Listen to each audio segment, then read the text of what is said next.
Good morning from Beijing. Hello and welcome to watch our special live coverage on China's National Day celebrations. I'm Xinhua News Agency correspondent Mu Xuyao reporting live from Tiananmen Square in downtown Beijing. This year marks the 70th anniversary of the founding of the People's Republic of China. 70 years ago, right on this square, on October the 1st, 1949, the founding of PRC was announced here. Today, various celebrations will be held to mark the achievements that China has made over the past 70 years. Please stay tuned with us both on our TV News Network, CNC World, and also follow us on YouTube, Facebook, and Twitter as we will bring you the latest on today's celebrations. Today, I'll also be joined by my colleagues who will bring you the latest from on and around the square. First joining me is our colleague Yang Yunqi. He has been following the latest information on this year's National Day celebrations. Let's find out what he knows. Hello, Yunqi. Could you please tell us more about today's National Day celebrations?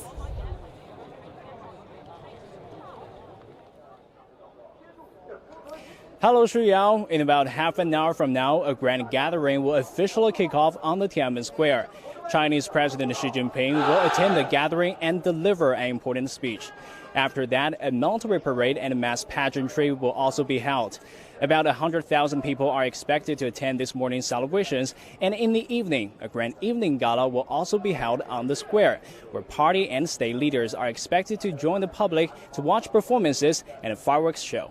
Today's events are probably the most eye-catching part of the national celebrations. Over the past few days, some high-profile events have already been held in Beijing, including the awarding of the national medals, friendship medals, and the national honorary titles. And on top of that, the issue of stamps, featured exhibitions, and street decorations, of course. Yesterday was also China's Mother's Day, so a ceremony was held here on the Tiananmen Square to commemorate the people's heroes.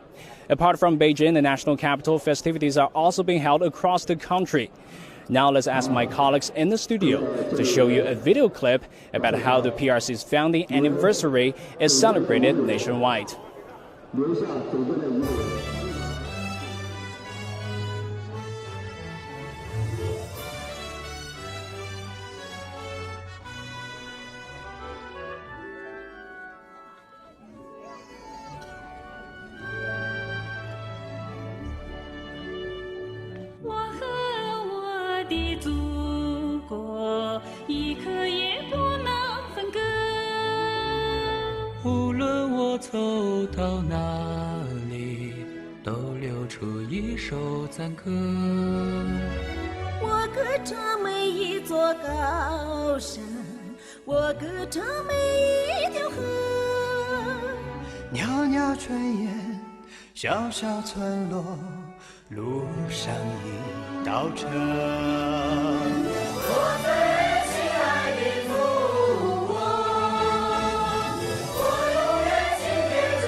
我们爱祖国。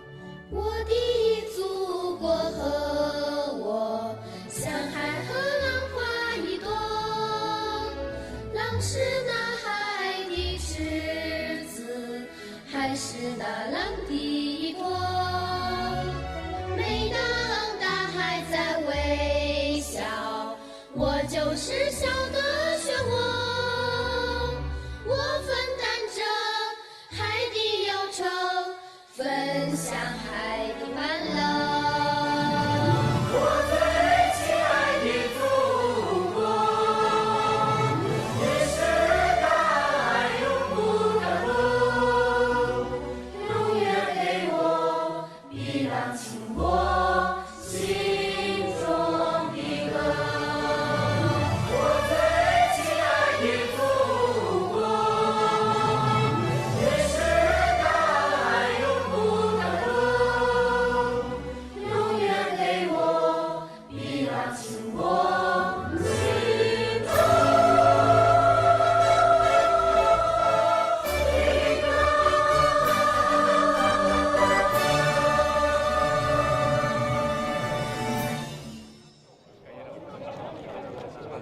Well, that's how Chinese people have been celebrating the National Day across the country, as this year marks the 70th anniversary of the founding of New China. An anniversary is time to mark and recall the past. Now let's spare some time to recall the achievements that China has made over the past 70 years. Joining me now is our correspondent Huang Aiping. She's in front of the Tiananmen Gate Tower. Let's bring her in. Hello, Aiping. We know that China has been developing rapidly, so could you please share with us some facts and figures on China's development? Well, thank you, Xu Yao. I'm standing just in front of the Tiananmen Gate Tower. 17 years ago, it was on this gate tower that the founding of the People's Republic of China was announced. And during the past 7 decades, China has witnessed significant changes in many aspects. We start with economy. China has grown from one of the poorest countries in the world to the second largest economy on earth. The country is now the largest contributor to global growth. And in terms of poverty alleviation, in 1949, China was an agrarian country struggling to feed its own people. 70 years on, nearly 800 million Chinese people have been lifted out of poverty. 800 million, that's more than the entire population of the whole Europe and accounts for 70% of the global poverty reduction endeavor. And China is aiming to eradicate absolute poverty by next year. Also, China is the largest manufacturer in the world and the largest goods trade country. Its foreign exchange reserve is the world's largest as well. Apart from all these, China is also good at large infrastructure projects, space technology, deep sea exploration, big planes, bullet trains, well, just to name a few. So to help you better understand the changes that have occurred in China, we have prepared a short video clip for you which illustrates China's 70-year development with numbers. Take a look.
"17 years in 70 seconds. That was a brief look at some of the achievements that China has made over the past 7 decades.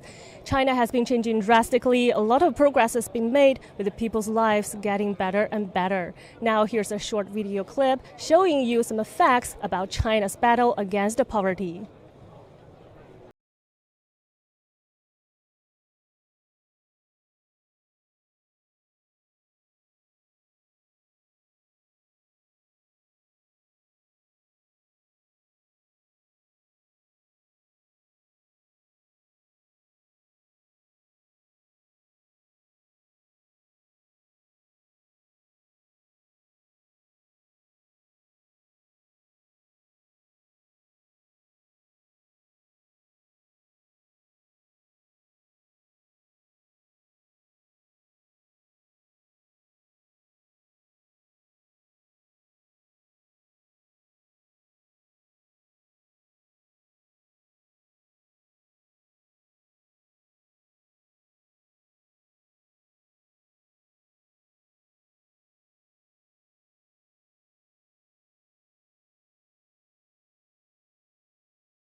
Welcome back. For those who are just tuning in, you are watching a special live coverage on China's National Day celebrations, as this year marks the 70th anniversary of New China's founding. Please follow Xinhua on CNC World and also follow us on YouTube, Facebook, and Twitter for more of today's celebrations and more stories on China's development and beyond.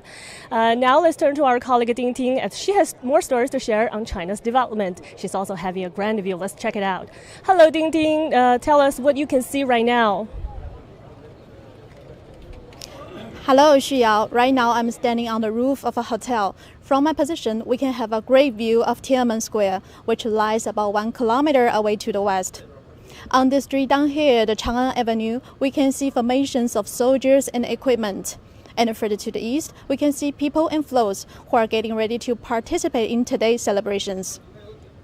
Later today, when the mass pageantry is held, many floats will be passing through the Tiananmen Square, and each of them will tell the story of China's development. So, on the Chang'an Avenue, we are expect to see a moving picture of how the People's Republic have making progress over the past decades, and how the Chinese people's life have been changed. And indeed, the changes to people's livelihood in China have been phenomenal. Official data shows the average life expectancy of the Chinese people have risen from 35 to 77 years over the past decades. China's universal healthcare system and the social security system lead the world in scale. Health strategies encourage citizens to keep fit.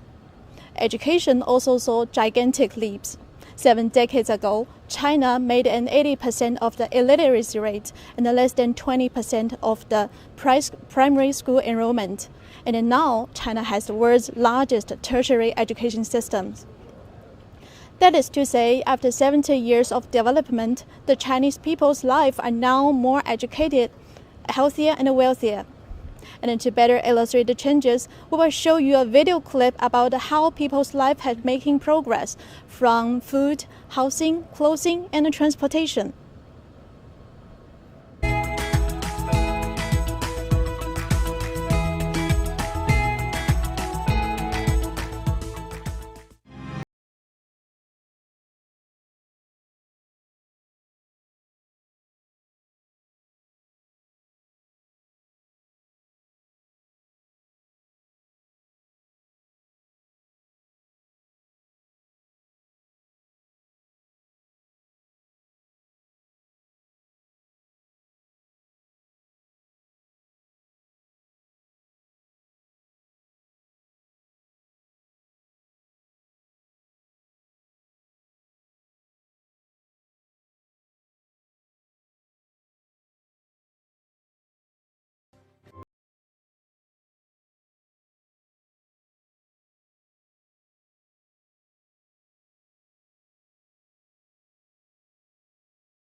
Welcome back. The changes in people's lives are truly remarkable.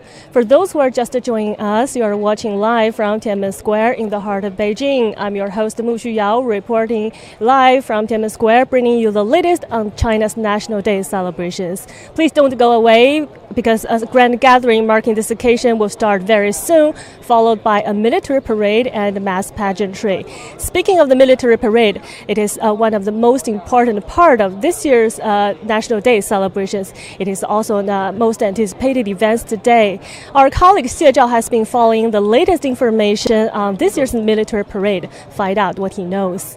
Hello, Xie Zhao. Could you please tell us more about this year's military parade? I know you are standing somewhere near the starting point of today's procession.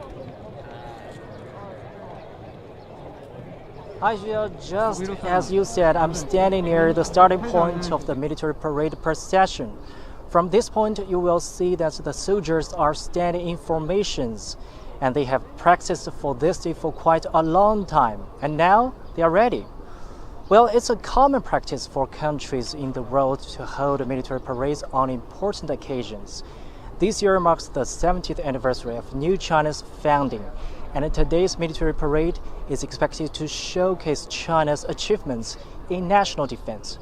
The parade consists of foot formations, equipment formations, and air echelons. Its scale is the largest in decades in China. Organizers say the parade will see some military equipment making their debuts. Army officials say that the parade is not targeted at any country, any region, or any situation.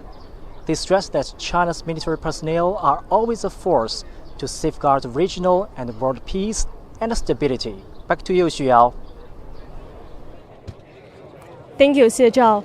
To prepare today's parade, the soldiers have gone through strict training. So exactly how hard the training is, let's check it out.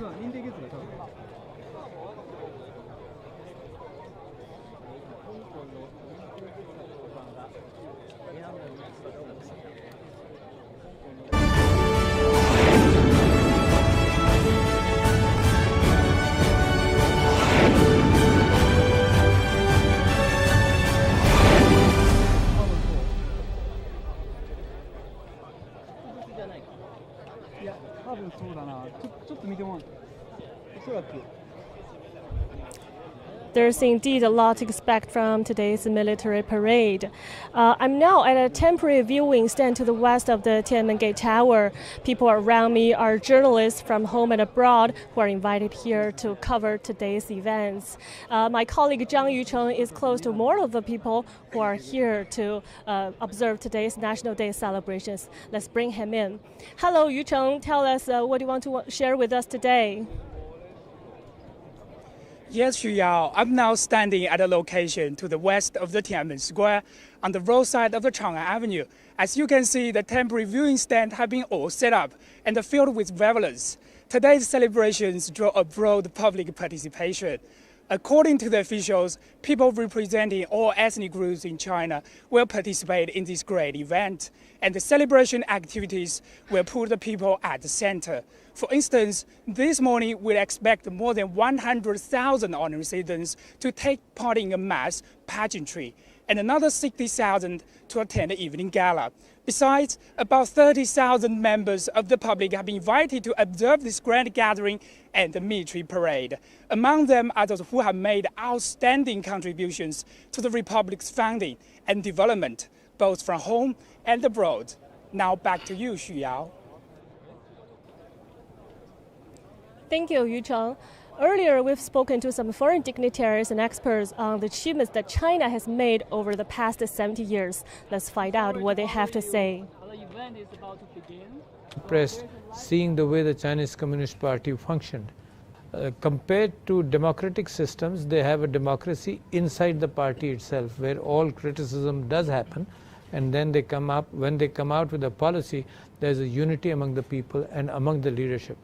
I think the world learned from China. In fact, Pakistan is trying to learn from China how the fact that progress does come around.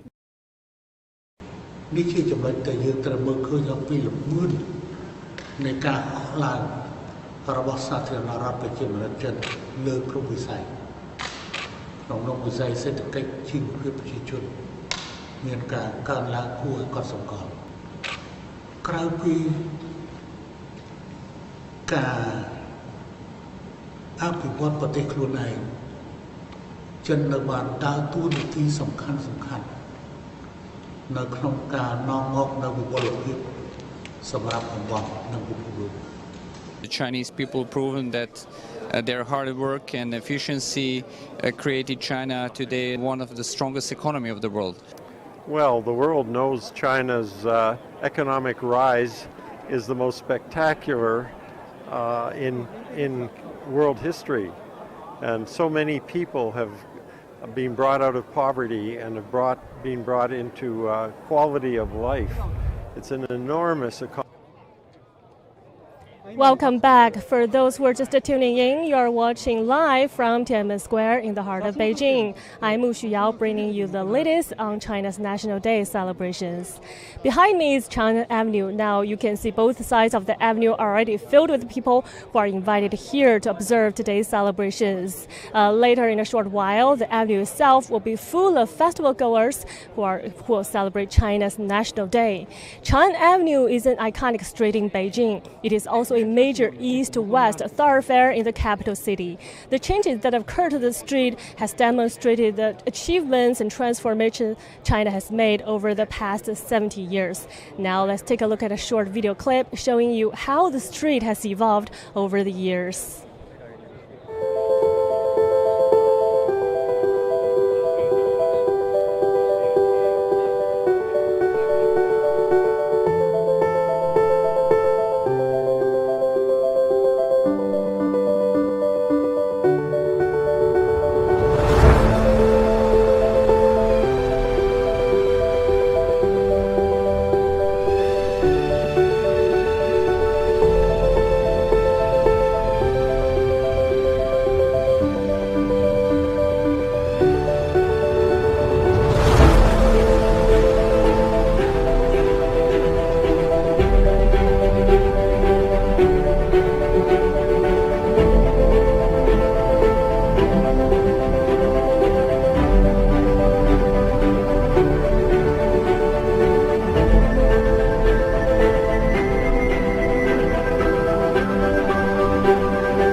The avenue has indeed witnessed a lot of significant changes taking place in the capital city. Very interesting clip.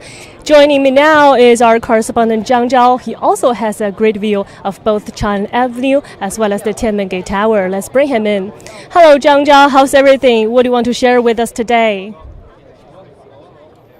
Hello, Xuyao. Behind me, you can see Chang'an Avenue. As our colleagues said earlier, this avenue has witnessed the significant changes over the past 7 decades, both the road itself and also the traffic running along it. The avenue has not only witnessed the progress China has made as shown in previous parades on it, but also how well China has been going along its socialist road. After all, many analysts attributed China's achievements to its pursuit of socialism with Chinese characteristics. Now, China is marching on its own path toward the goal of building a moderately prosperous society by 2020 and embarking on a new journey to become a modern socialist country by the middle of this century. By doing so, China is offering its approach to solving problems related to development for the rest of the world. And then we'll expect to see more achievements to be displayed on Chang'an Avenue behind me in the years to come. That's all from me now. Back to you, Xuyao. Thank you, Zhang Zhao. Enjoy your view and enjoy your work. After 70 years of development, China has now become a more confident and more prosperous nation. Together with its people, the country could be expected to be moving ahead towards a better and brighter future. You're watching a live coverage on China's National Day celebrations, as this year marks the 70th anniversary of the founding of the People's Republic of China. Please don't go away, as spectacular celebrations will start very soon. Stay tuned.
groups.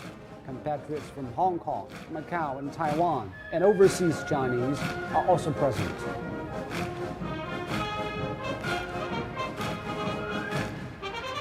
On either side of Tiananmen, in the grandstands, are those who have been honored for exemplary work in their fields, representatives of students who study abroad, foreign diplomats, and foreigners who have worked for a long time in China.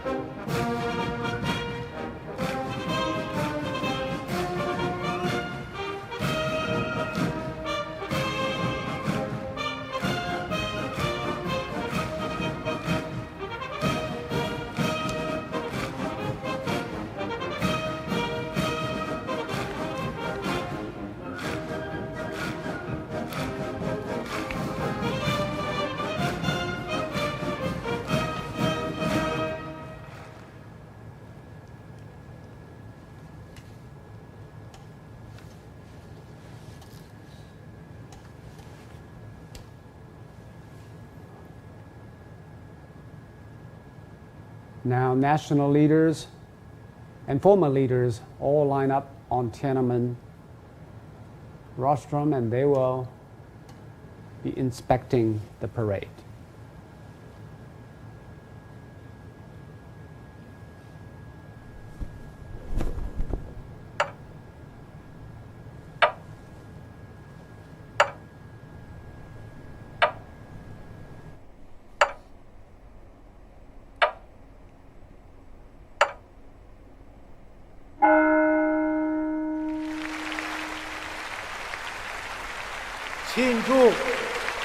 Now, I would like to announce the celebration for the 70th anniversary of the founding of People's Republic of China begins.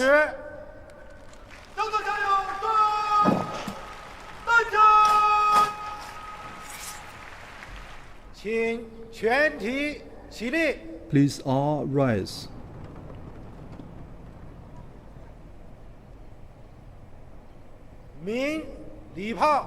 Fire the salute guns.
Now a group of soldiers is walking from the monument to the people's heroes to the flagpole.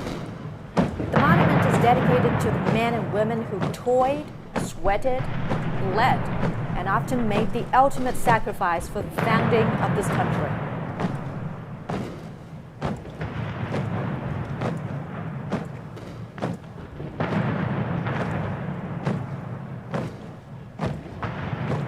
Audience members are standing for a special salute. 56 cannons, representing China's 56 ethnic groups, are being fired 70 times to mark the 70th anniversary of the People's Republic of China.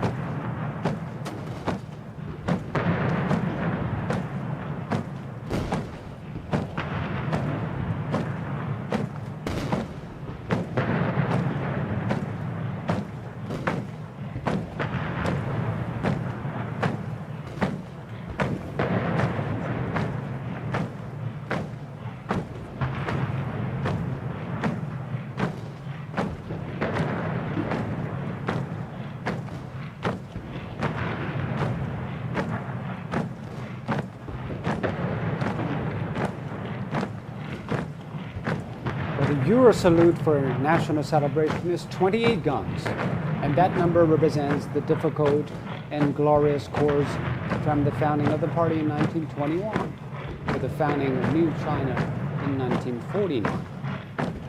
And on the 35th, 40th, and 45th National Days, 28 guns were fired. And 50 guns were fired on the 50th anniversary. And 60 guns were fired on the 60s.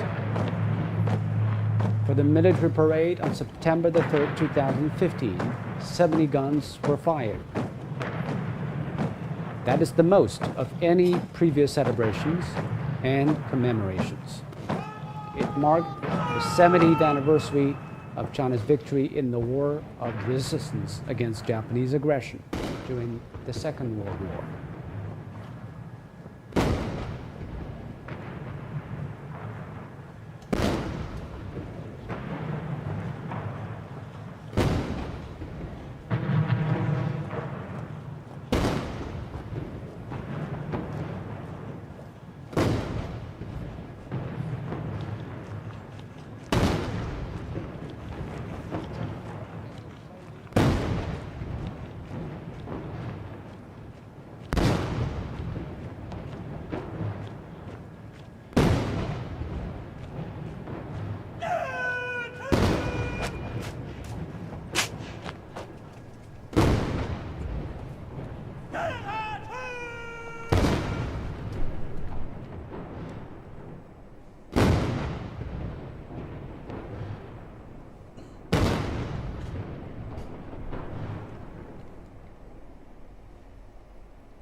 Now raise the national flag and sing the national anthem.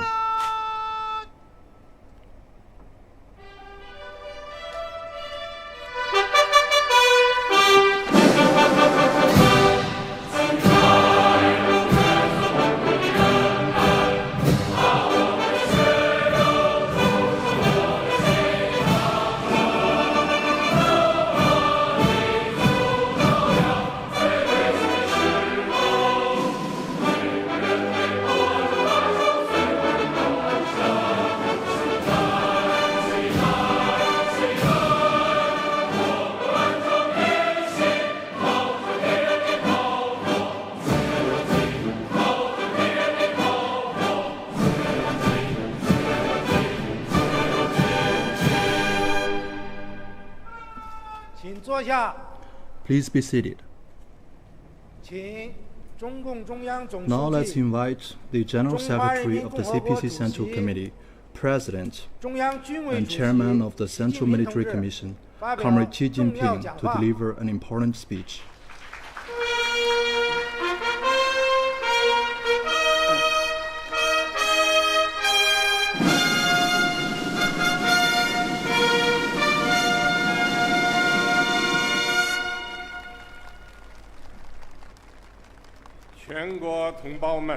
My fellow countrymen, comrades, friends,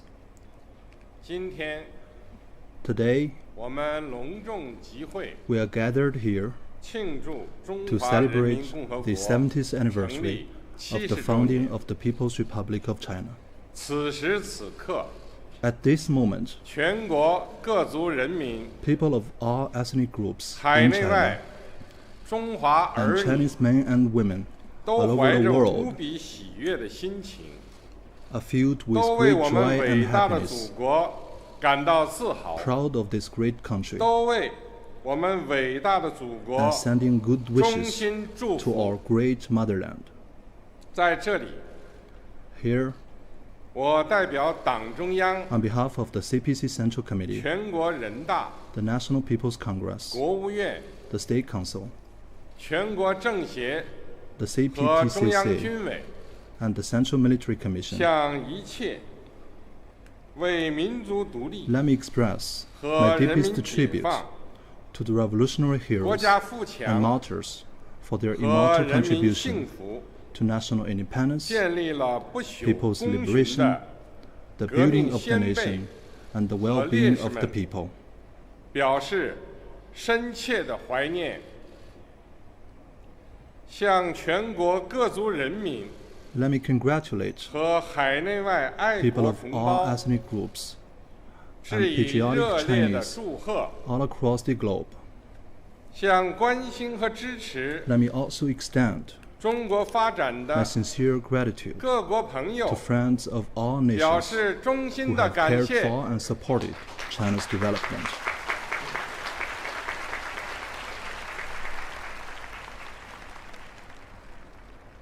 70年前的今天， It was today 70 years 毛泽 ago 东同志 that Chairman Mao 在这里向 stood 世界 at this very 庄严 place 宣告 and 了 announced solemnly 中华人 to 民 the 共和 world 国的成 the 立， founding of the People's Republic of China, 中国人民从此 which 站起 marks 来了。 the end of more 在 than 这一伟 100大 years 事件 of humiliation and misery 彻底改 the 变了 country had suffered 近代以后 since modern times. 100多年，中国积贫积弱、 The Chinese 受人 people 欺凌的 managed 悲惨命 to 运， stand up on their feet 中华民族 and 走上了 embark 实现 on a 伟大 grand 复兴 journey 的 of national 壮阔 rejuvenation. 道路。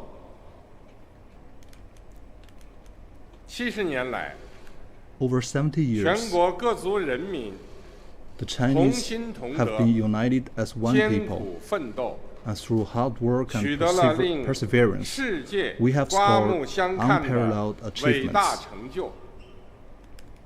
今天， Today, 社会主义中国 a socialist China 巍然屹立 is 在 standing 世 in the 界 east 东 of the 方， world, 没有任何力量 and there is no force 能够撼动 that can shake the 我们 foundation 伟大 of 祖 this 国 great 的地 nation. 位，没有任何 No 力量 force 能够阻 can 挡 stop the Chinese people 中国人民 and the Chinese 和 nation 中华民族的 forging 前进 ahead. 步伐。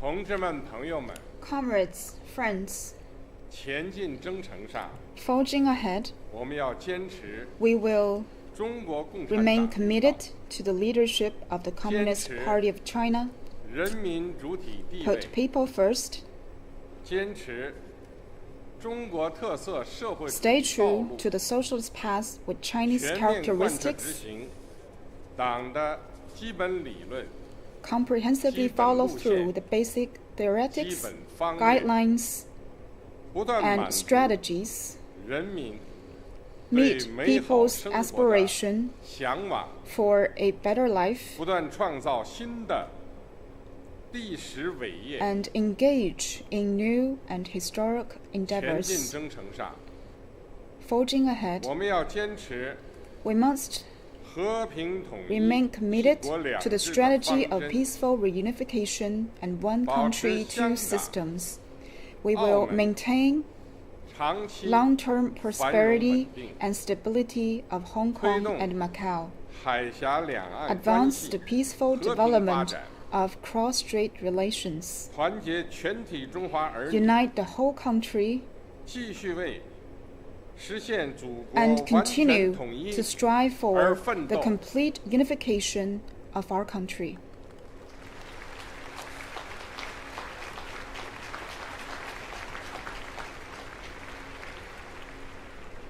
前进征程上， Forging ahead, 我们要坚持和平发展 we 道路， must remain committed to the path of 奉 peaceful 行 development, 互利共赢的开放战略 uphold，the open strategy of 继续同 win-win 世界 cooperation, 各国人民 and 一道， continue to join hands 推动 with 共 all the 建 peoples in the 人 world 类 to 命 build 运 a 共同体。 community of a shared future for mankind.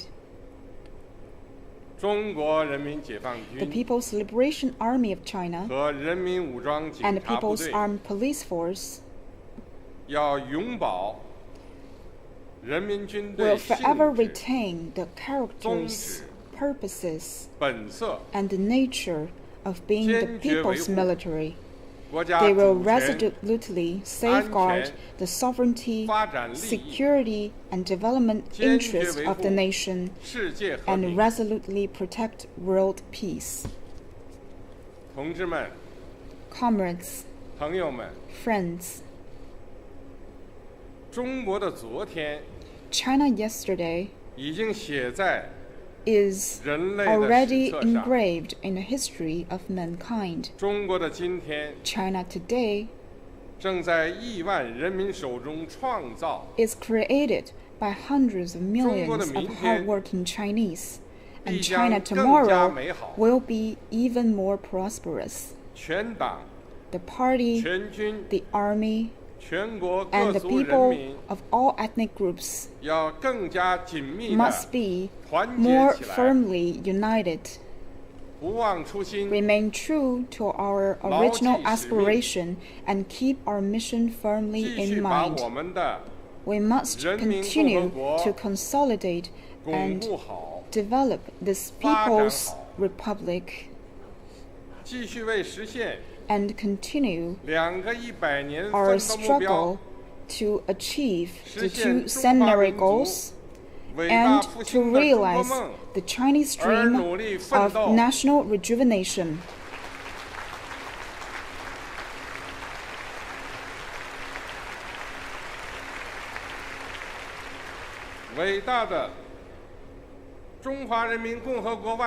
Long live the great People's Republic of China.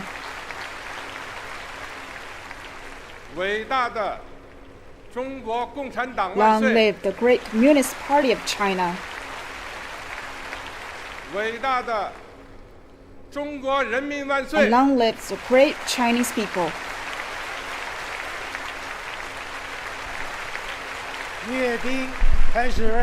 Now the military review starts. On your positions.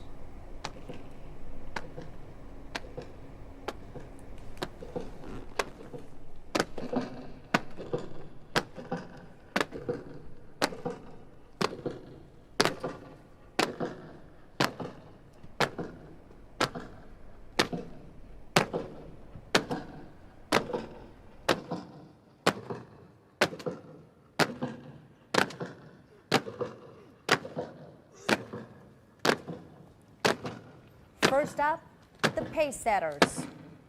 Now you can see 60 soldiers marching towards their designated spots. They help mark areas where the parade will take place.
Of the Central Military Commission, which commands the military. The Commander-in-Chief is now in his special red flag limousine.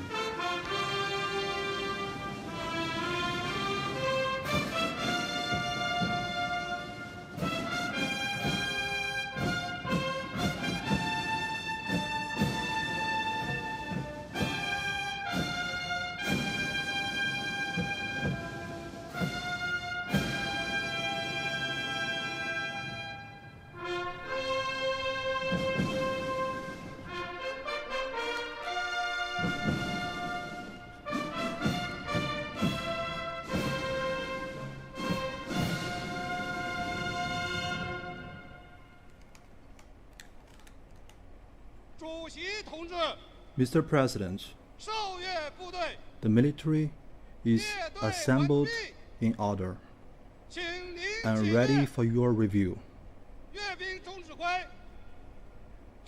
Chief Commander of the Military Review, Yi Xiaoguang, proceed.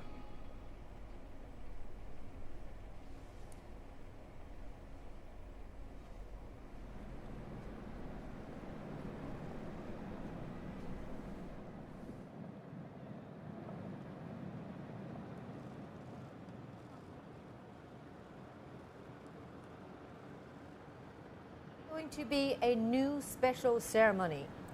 Xi Jinping will pay his respects to the party flag, the national flag, and the military flag.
们辛苦了！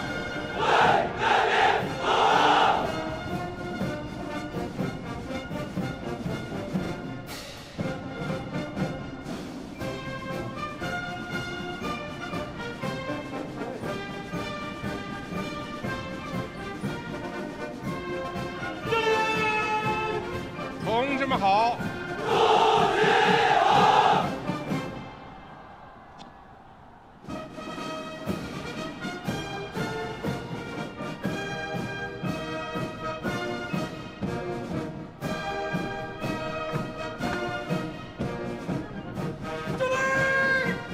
同志们辛苦了！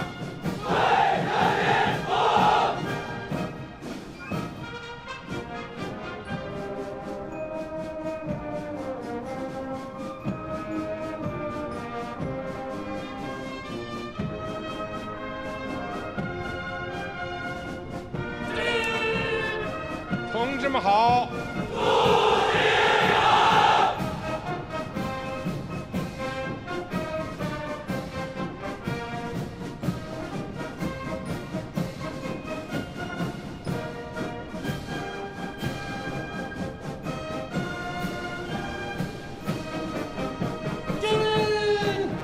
同志们辛苦了！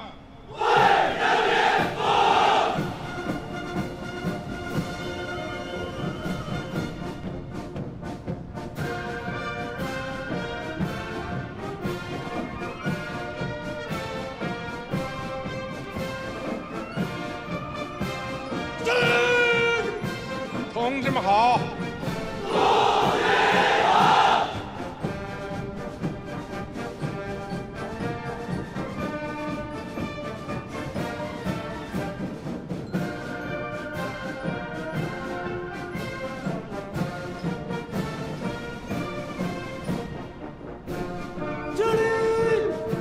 同志们辛苦了！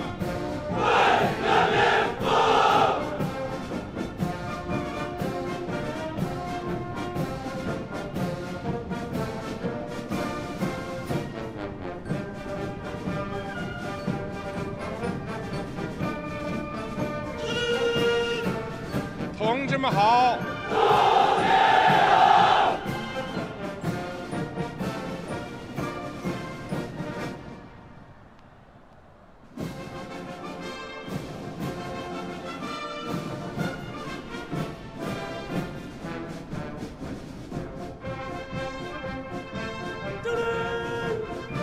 同志们辛苦了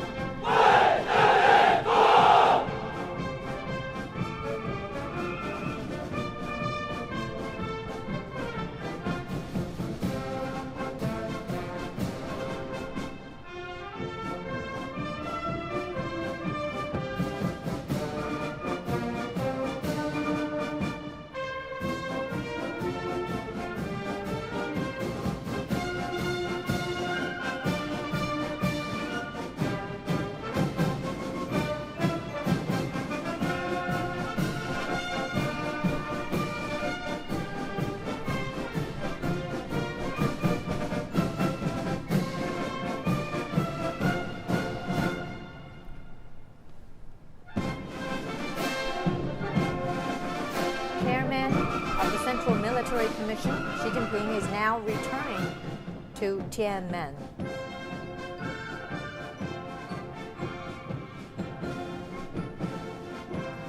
And we will hear slogans being chanted on strengthening the military.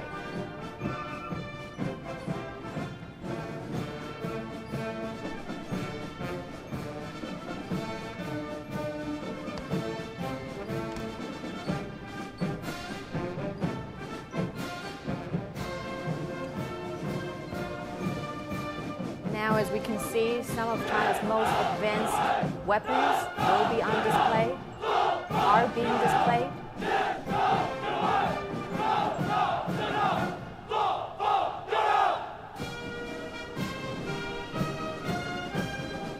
As we mentioned earlier, the President is also the chairman of Central Military Commission.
soldiers are now getting into parade formation as the military's band plays.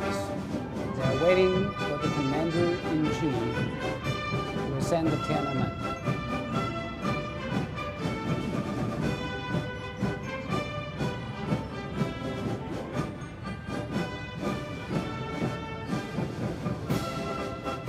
Commander-in-Chief Xi Jinping has inspected the troops.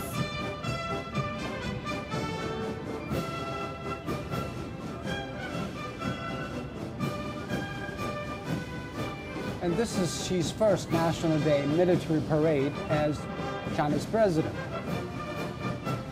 There have been other occasions. One was the September the 3rd China Victory Day parade in 2015. It marked the 70th anniversary of the victory of the Chinese People's War of Resistance against Japanese aggression and the end of the Second World War.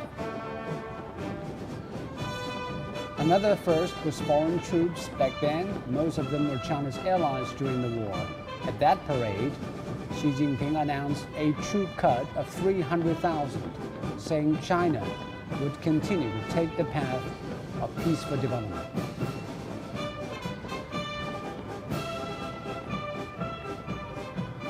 And another parade was 2 years ago on July 30th at the Zhuzhihe training base in North China's Inner Mongolia Autonomous Region. That one marked the 90th anniversary of the People's Liberation Army. Zhuzhihe is China's most advanced training base. The parade came after Xi Jinping called for breakthroughs in reform of the armed forces. It showed the profound reforms the PLA had been undergoing, such as its newly created forces, the Rocket Force and Strategic Support Force.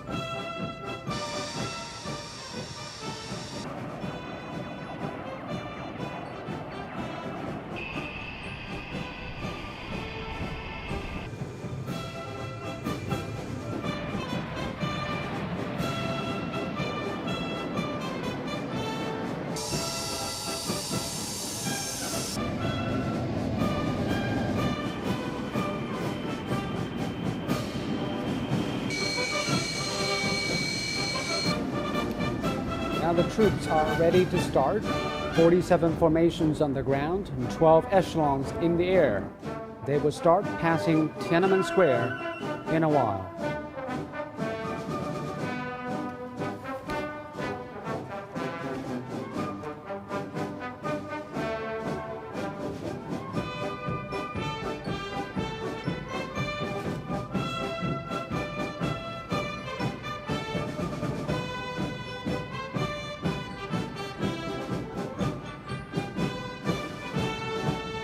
The influence of the new round of technological and industrial revolution in the military sector.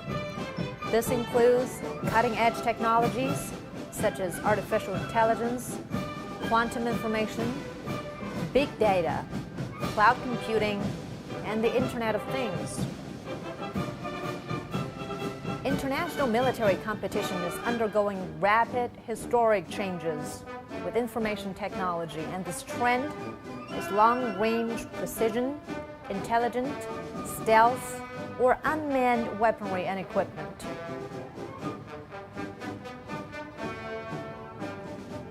Modern warfare is becoming increasingly informationized, and intelligent warfare is on the horizon.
a military parade begins. Here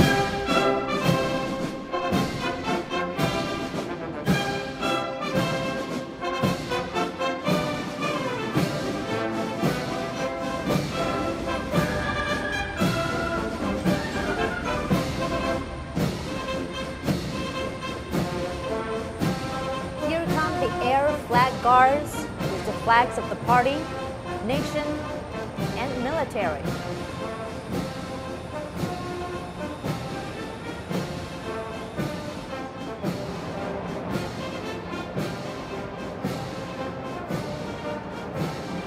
And the 20 helicopters are forming the number 70 to commemorate the 70th anniversary of the People's Republic of China.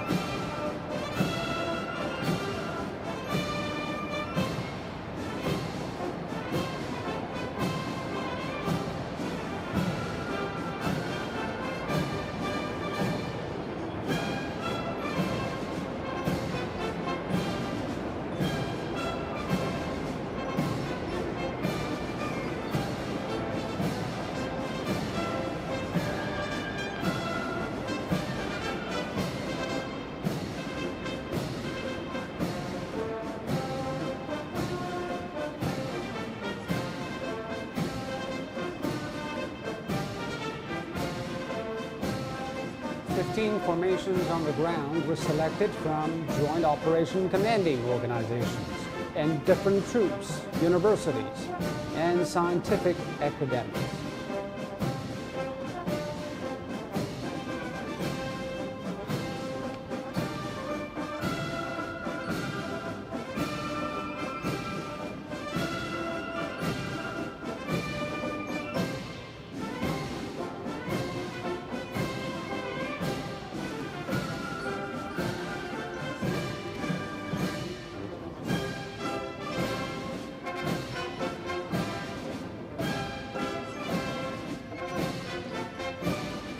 Generals, 2 lieutenant generals, over 100 major generals, and nearly 15,000 officers and soldiers are taking part in the parade.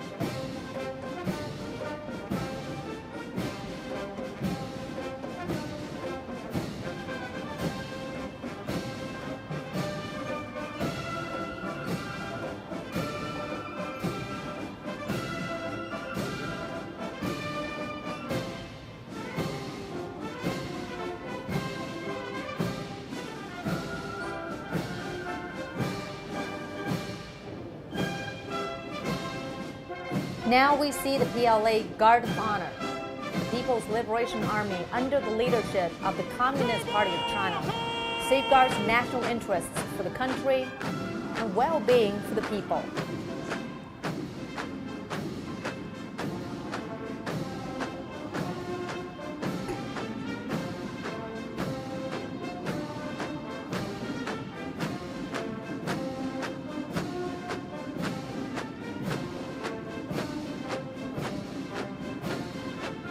PLA has 5 professional service branches: Ground Force, Navy, Air Force, Rocket Force, and Strategic Support Force. Next up, the Leader Commander Division. It is led by Major Generals Jiang Guoping and Chen Zuosong. There are also 27 generals and 325 majors and lieutenants from the Central Military Commission organ system, 5 theater commands, and armed police. Their mission is to showcase the new vitality of the military commands after structural reforms and clear direction for the policy of training commanders before training soldiers.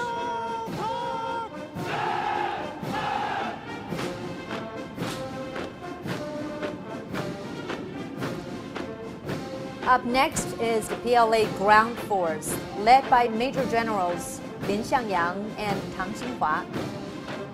The ground force traces its origins to 1927. It's the largest and oldest branch of the armed forces, serving as the military wing of the PLA. It's been charged with the strategic requirement of mobile operations and multidimensional offense and defense. That means raising its capabilities for precise, multidimensional, and sustainable operations. See the PLA Navy leading the team, Rear Admiral Zhou Mingwei and Liang Xu. Its original mission was to protect territorial waters and support island combat. Over the years, the Navy has expanded its mission to include comprehensive combat at sea, strategic deterrence and counterattack, safeguarding the sovereign rights and interests at sea, and protecting strategic passageways.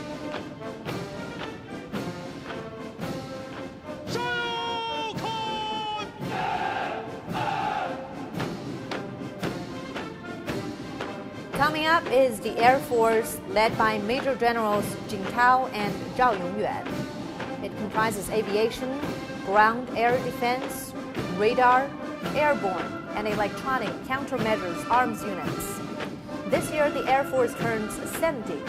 Its mission is to become a modern and strategic force that integrates aviation and space power with enhanced strike and defense capabilities.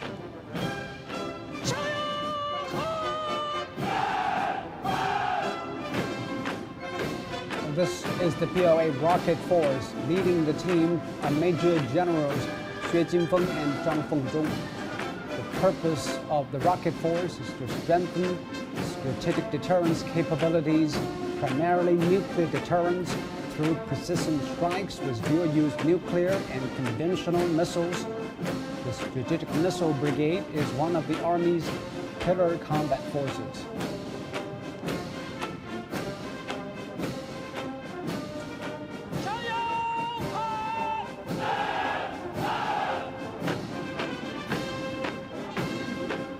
Coming up is the Strategic Support Force, led by Major Generals Wang Xuewu and Kang Baihai.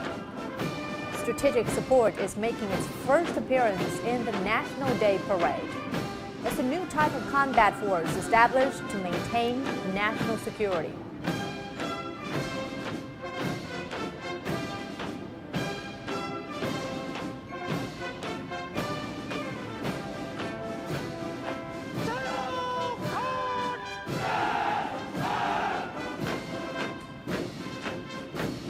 The Joint Logistics Support Force.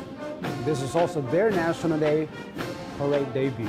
They're led by Major Generals Liu Xiangdong and Ren Yanbing.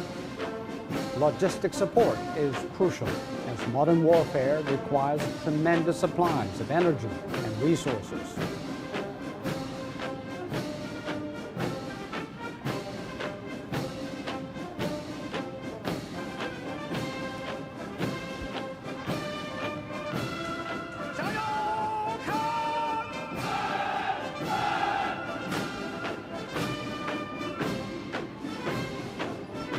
Next up, the PLA Armed Force, led by Major Generals Zhao Dongfang and Zhang Weiguo. The armed police work in safeguarding national security and public well-being as a support to the party and the people. They perform multiple functions in maintaining social stability.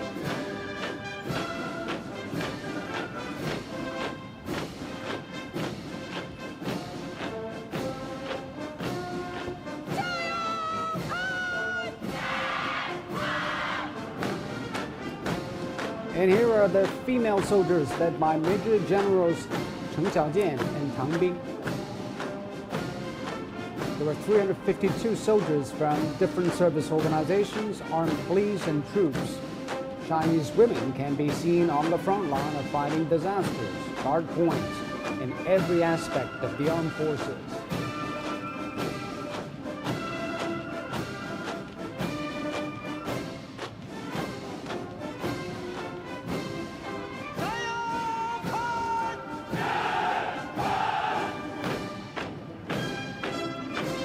Now comes the Researchers Division, led by Major Generals Yi Shuqiang and Wen Fuxin. They come from military institutes, the National University of Defense Technology, PLA Academy of Military Science, and PLA National Defense University.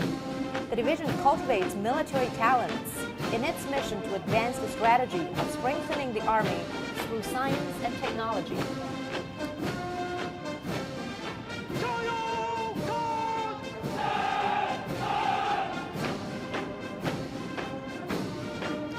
Next up, the Civilians Personnel Division led by Wang Haitao and Wang Huayan. Military reform has called for the recruitment of outstanding talents across different fields. They apply their specialized knowledge and experience.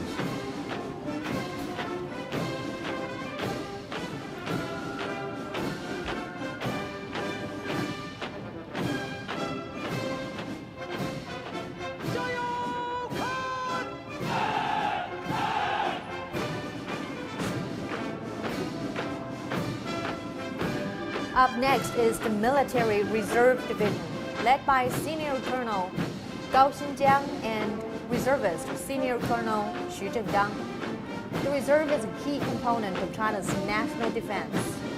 The reserve conducts regular training to drive its reform, promoting integrated development of reserve and active forces.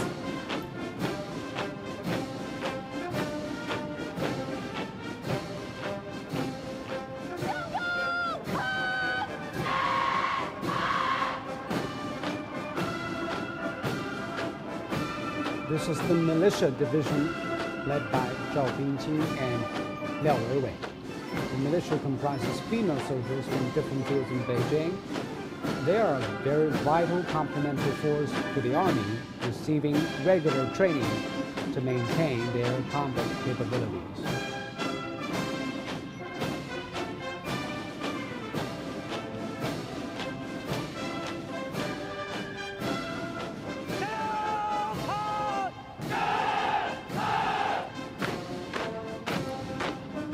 Coming up is the formation representing China's UN peacekeepers. They are led by Major Generals Xu Youzhe and Ma Baochuan. China contributes the most troops among the 5 permanent members of the UN Security Council. There are over 2,500 Chinese serving in 7 mission fields, with 8,000 on reserve duty. 13 Chinese peacekeepers have died in foreign lands.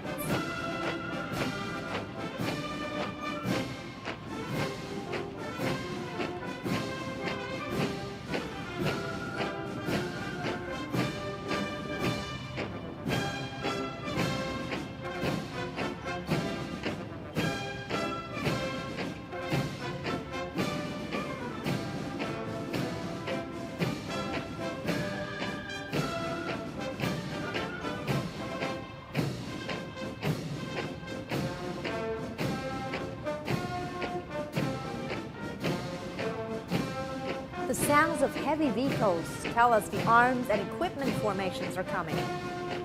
40% of the armaments will be shown to the public for the first time. We will see 32 formations.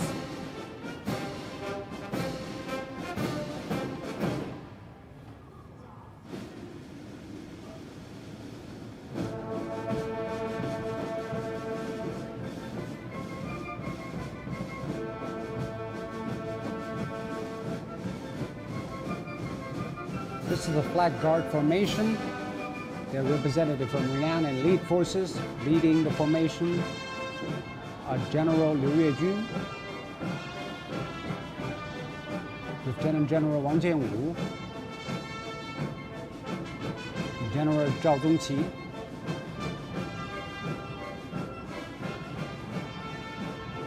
Lieutenant General Li Qiaoming, and General Zhu Shengling.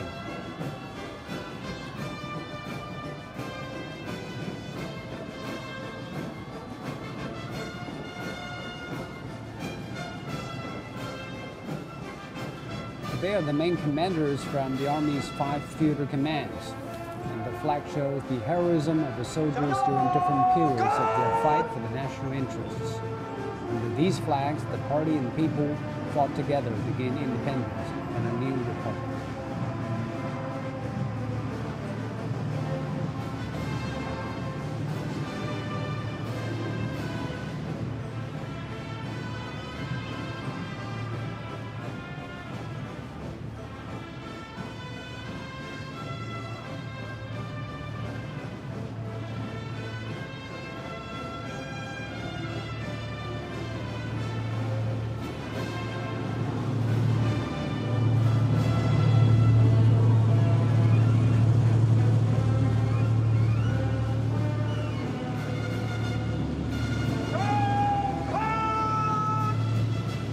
Now here come the ground formations. Leading the tank formation is Major General Li Ming. There are 22 99A tanks, the main battlefield tanks independently developed by China.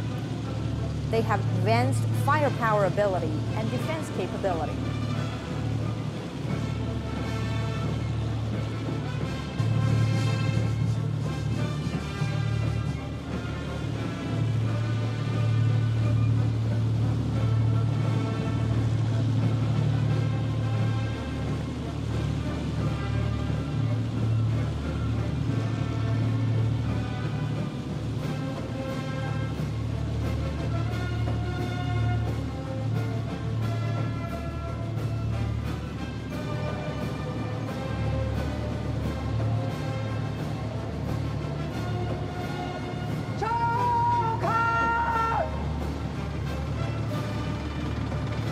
Is the light armed vehicles led by Major Generals Huang Dewang and Wang Yongsheng.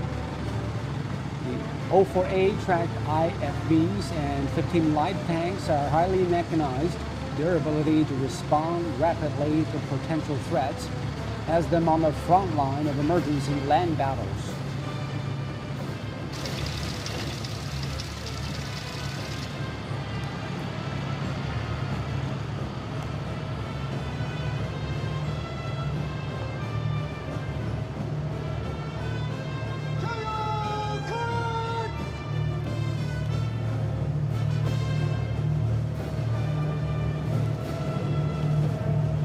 Following is the amphibious fighting vehicle formation, led by Rear Admiral Tu Chuansheng and Xia Chenglu. The 05A amphibious fighting armored vehicle is used for land operations, offshore sailing, and beach attacks.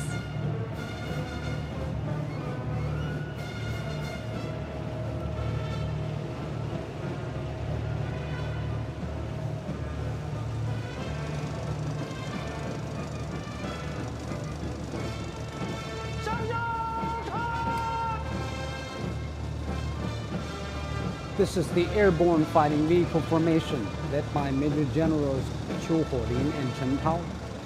The vehicle can be airdropped to the front lines.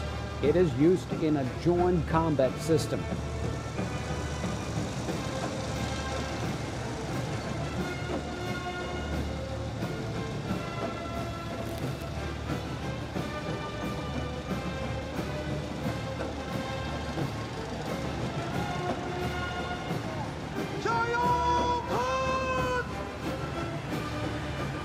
Up next, the self-propelled gun formation, led by Major Generals Zhang Jianfeng and He Jikang. The artillery can provide long-range suppressing fire, precision strike, and information-based combat. Also in the formation are the Type 155 vehicle-carried gun howitzers, a new suppressing fire system that gives stronger fire and higher precision and mobility.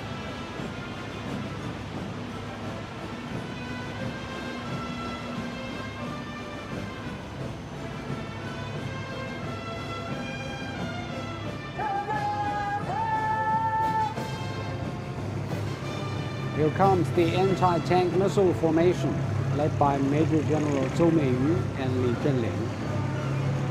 The HJ-10 missile system allows precision attack on ground targets not visible to the naked eye.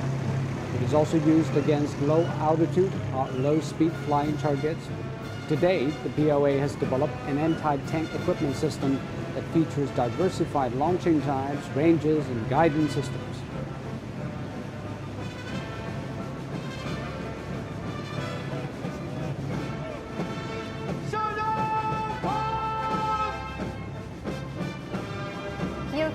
Special Equipment Formation, led by Major Generals Tian Yue and Wang Xinming.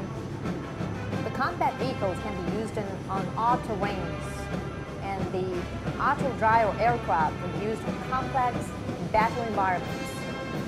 The equipment system can achieve fast delivery of weapons and forces, crucial in surprise attacks.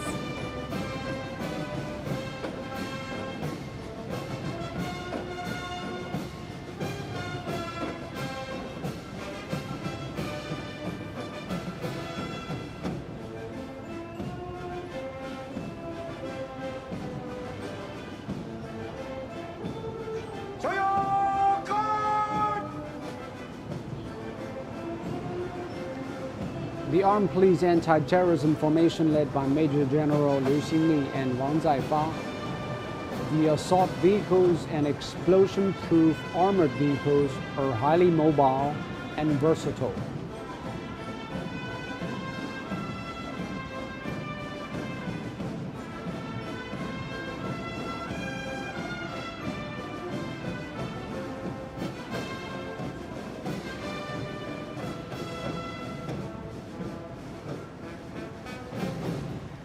Coming up is the Naval Battle Group.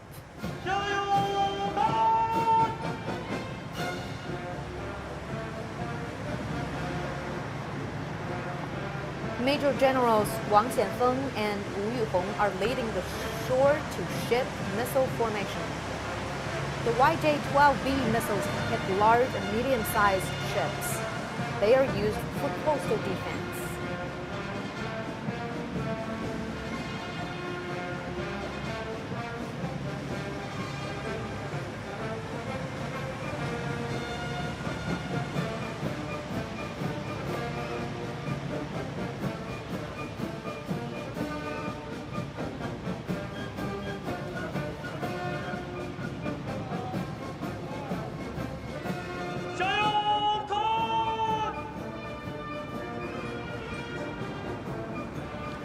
Behind them is the formation of ship-to-ship and submarine-to-ship missiles. Rear Admiral Liu Jie. The YJ-18 and YJ-18A missiles are developed for power and accuracy, and they're a new generation of anti-ship cruise missiles.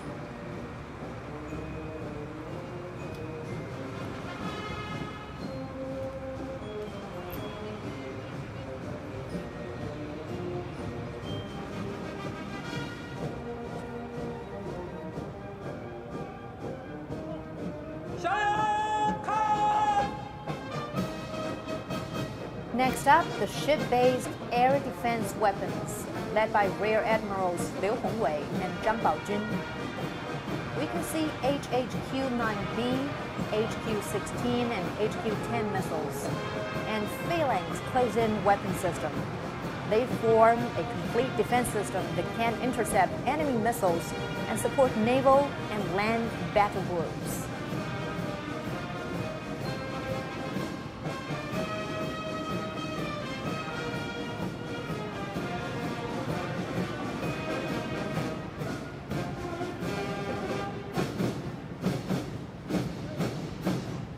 Next up is the Air Defense and Anti-Missile Combat Group. Major Generals Li Guoping and Zhang Lei are leading the formation of the Early Warning Radar. The new generation of radar can detect and locate jets and missiles.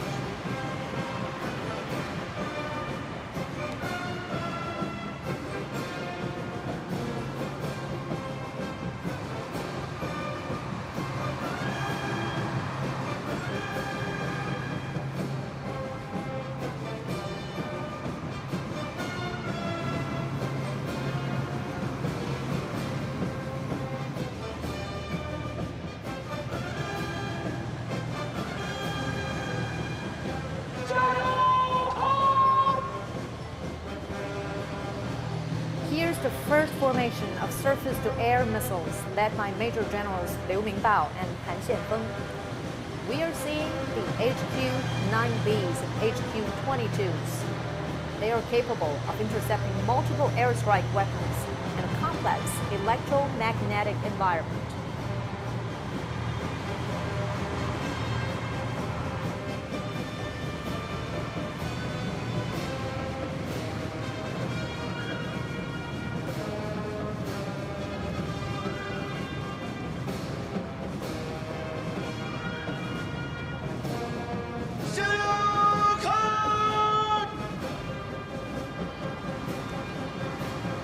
Major Generals Zhu Rui and Dong Yujiang are leading the second formation of surface-to-air missiles.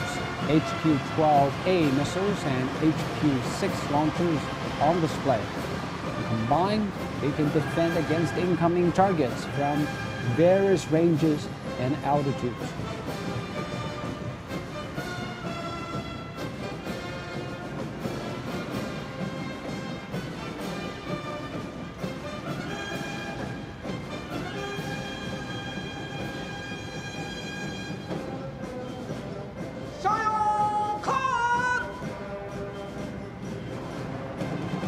Next is the Field Operation Air Defense Missile Formation, led by Major Generals Zhang Fan and Pei Xiaochang. We can see HQ-17As and HQ-16Bs. They can be rapidly mobilized to intercept targets.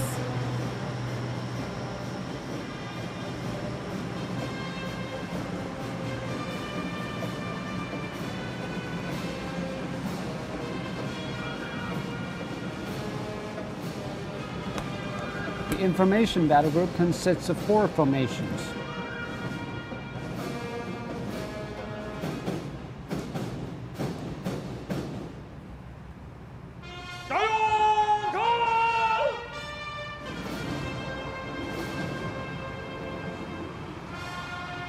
The first is led by Major General Xu Guiming and Meng Fanhao. The equipment is designed to capture information quickly. It is able to perform tasks independently and support other troops.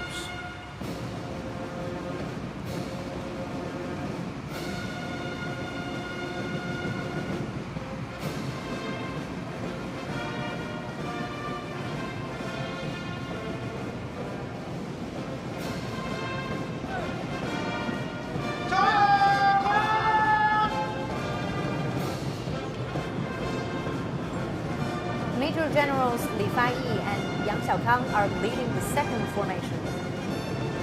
We are seeing jamming vehicles. The new electronic equipment can be easily deployed and mobilized in complex electromagnetic environments to allow troops to gain an upper hand.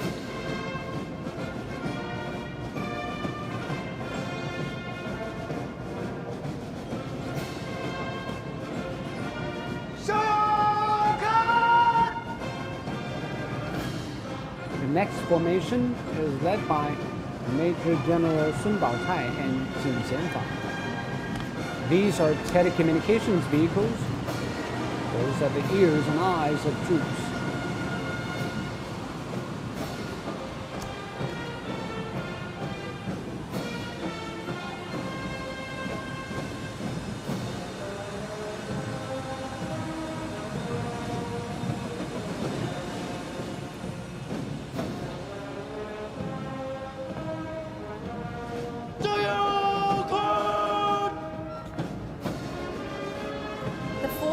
Formation is led by Major Generals Deng Hongjing and Jin Feng. The reconnaissance and navigation vehicles can quickly obtain, process, and transmit information about combat environments. This is crucial for commanders in decision-making.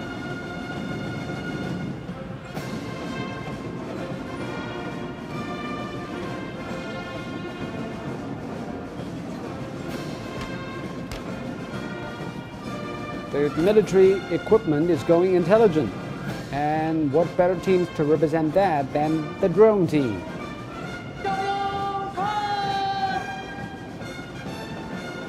The first formation, led by Major Generals Jiang Peng and Hu Qingyou, has a variety of high-altitude drones designed for reconnaissance duties.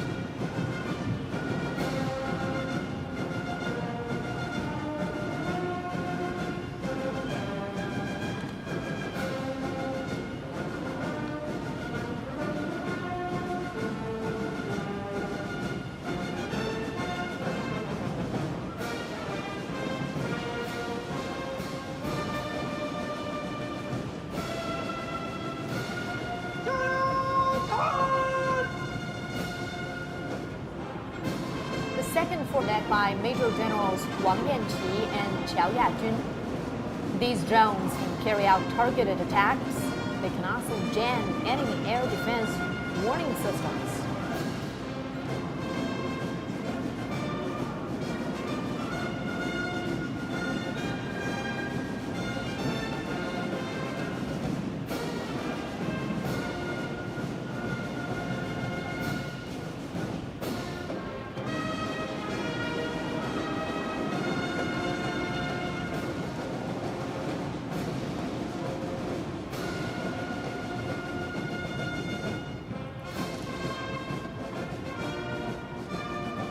Next up is the Logistic Support Formation.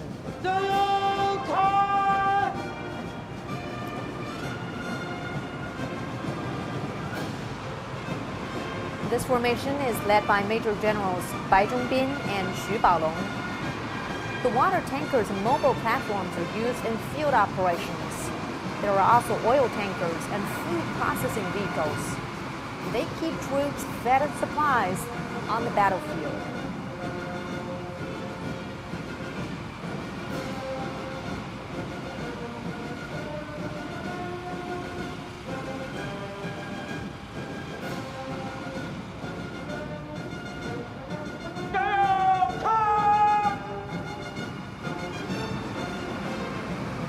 Equipment support formation is led by Major Generals Shen Zhujun and Major General Kang Xin.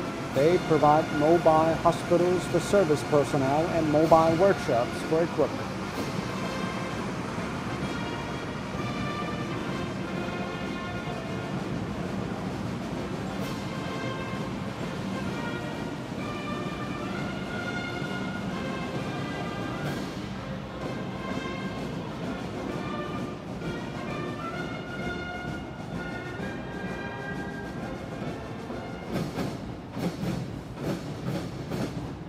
Now come the Strategic Attack Forces.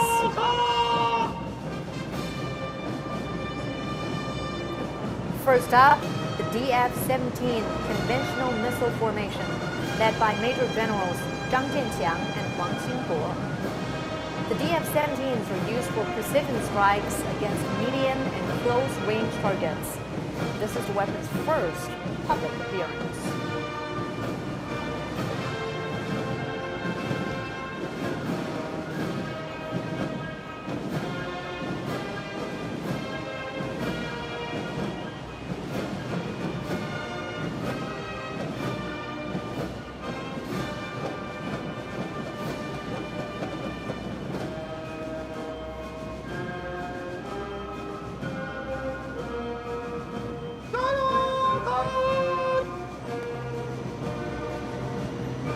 Here comes the CJ-100 Cruise Missile Formation, led by Major Generals Wang Juxian and Li Jiaqing. The CJ-100 is the latest in CJ series, and this is the first appearance in the National Day Military Parade. The hypersonic weapon features high precision and long-range strike capability, as well as fast response.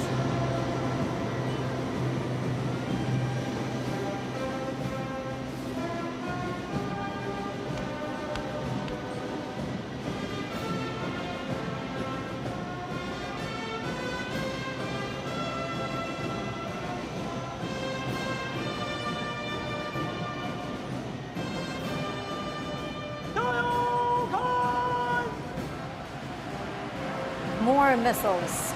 This time, the DF-26, compatible with both nuclear and conventional warheads. Leading the formation are Major Generals Zhang Jichun and Liu Hongjiang. The DF-26's advantages are strong mobility and flexibility in launch location. Precision strikes on ground and underground targets, as well as those at sea, make it a strong deterrent.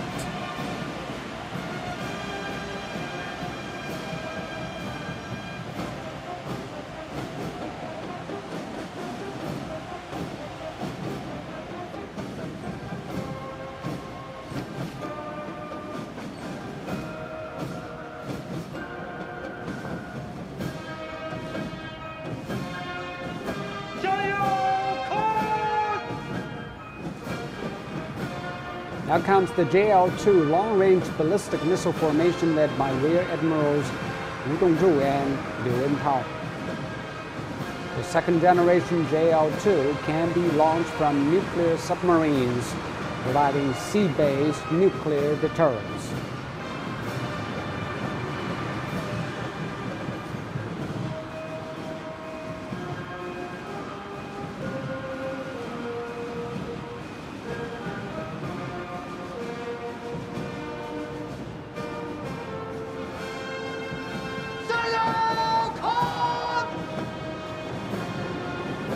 Now come the modified DF-31A nuclear missiles. The formation is led by Major Generals Yuan Dehua and He Jun. The DF-31A is China's second-generation solid-fuel intercontinental strategic nuclear missile. It features high mobility and adaptability and allows rapid deployment and precision strikes.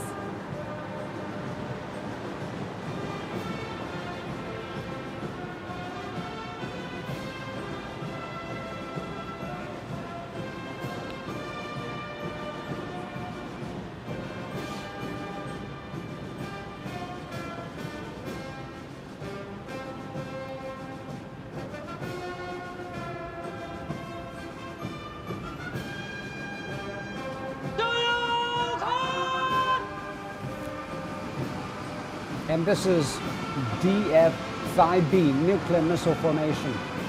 Led by Major Generals Wang Xiaochu and Deng Rongzhen, the system can carry multiple warheads and excels at both assault and defense.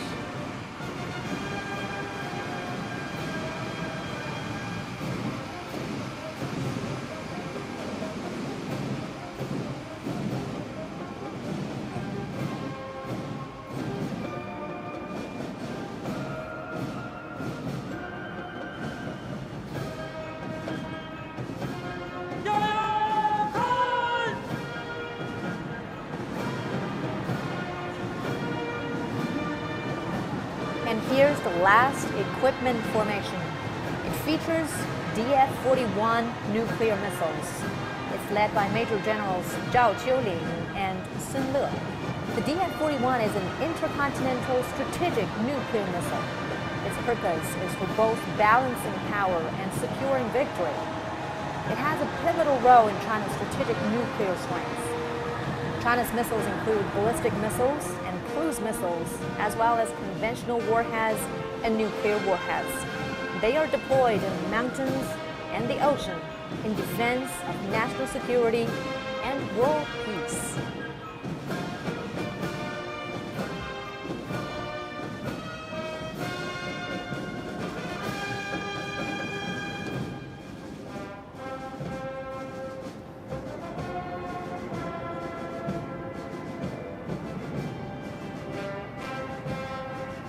Here come the air echelons. Leading way is the lead aircraft echelon.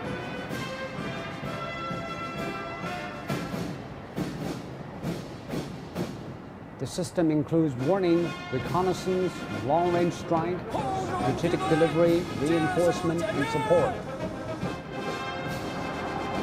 Taking the commanding position is KJ-2000 warning plane with Air Force Commander General Ding Laihan in charge. It's flanked by 8 J-10 fighter jets. The aerial rainbow represents the 7 decades that the People's Republic has gone through.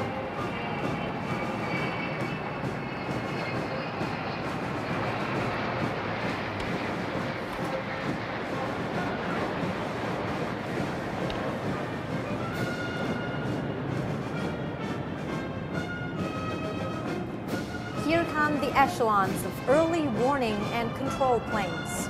The 3 echelons display KJ-500 and KJ-200 warning planes, as well as Y-8 principal aircraft, each guarded by 4 fighter jets. These planes show how China has developed its air warning, detection, and trailing operations.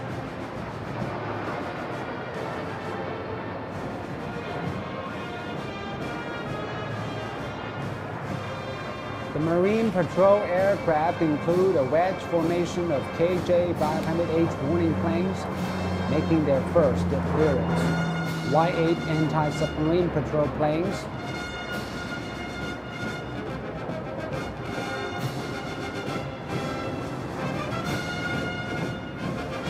KJ-200H is Y-8 from a second wedge formation, a demonstration of compatibility with other combat platforms in defending air and maritime security.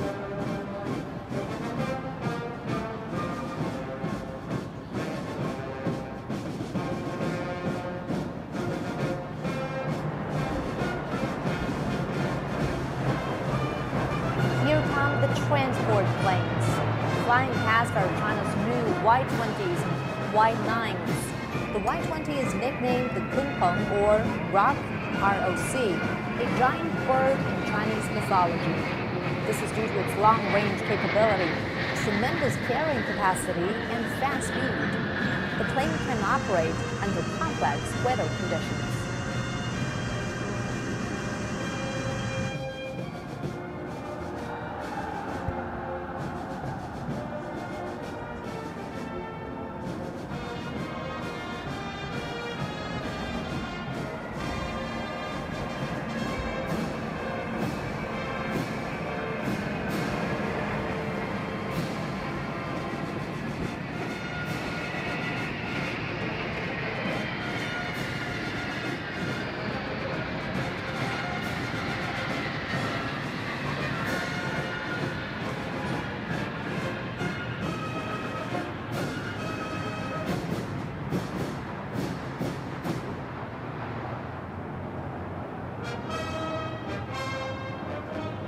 Sustainment support plane echelon. The two wedge formations include Y-9s in communication and psychological warfare, as well as medical aid. There are also Y-8s used for long-distance support, digital engagement, and digital reconnaissance. They boost the Air Force's joint operation capacity.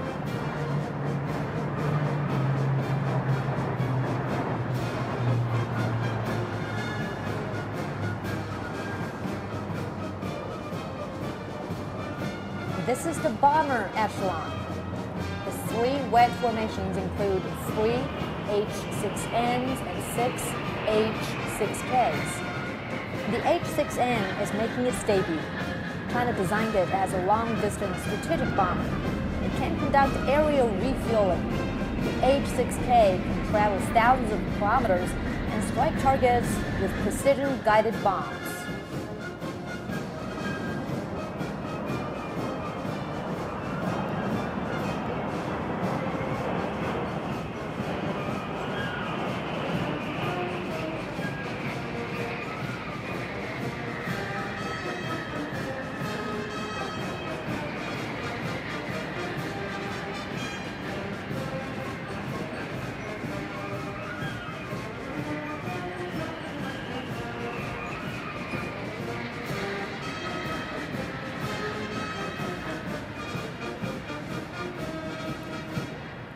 Here comes the refueler and receiver echelon. It consists of HY-6 refueling planes and J-10B fighter jets. The flying oil tanker enables fighter jets to operate for longer distances.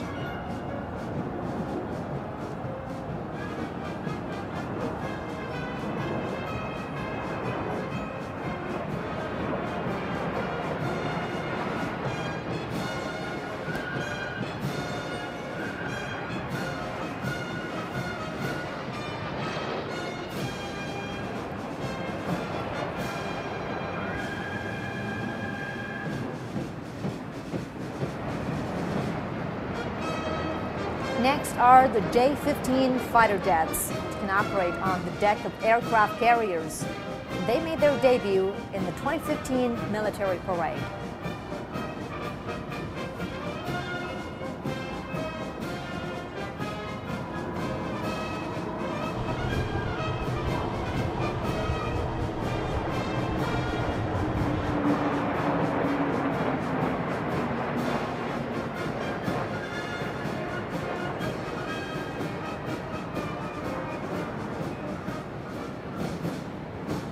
Here comes more fighter jets flying past our 5 J-20s, 5 J-16s, and 5 J-10Cs. China's first fighter jet completed its maiden flight in 1956. And the J-20 is China's fourth generation of supersonic stealth fighters.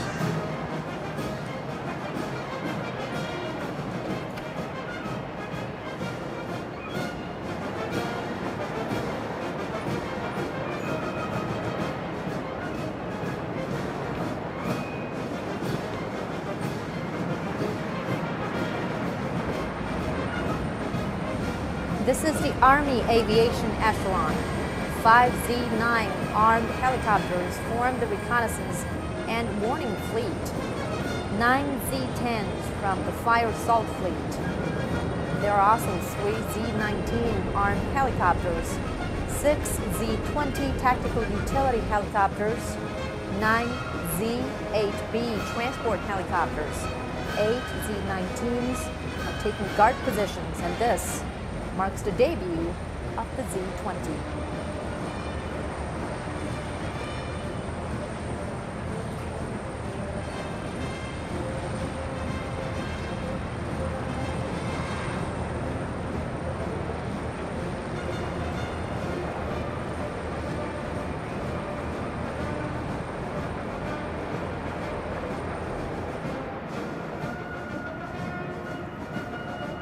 The last, but not the least, the trainer aircraft echelon includes 5 JL-10s and 17 planes of 2 other types. The JL-10 can conduct air combat missions.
The mass parade now begins.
Up and the Great Rejuvenation. It's the journey of the Chinese people under the leadership of the Communist Party of China.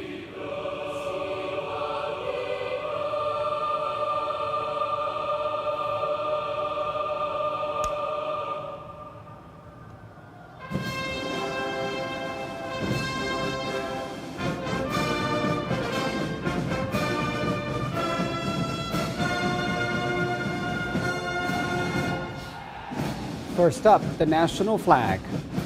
the year 2019, and the national emblem, as well as individuals who have made great contributions to the founding and development of the country.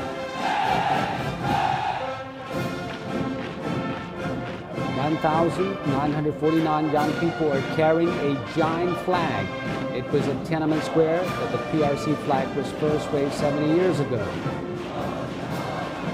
when the People's Republic of China was founded.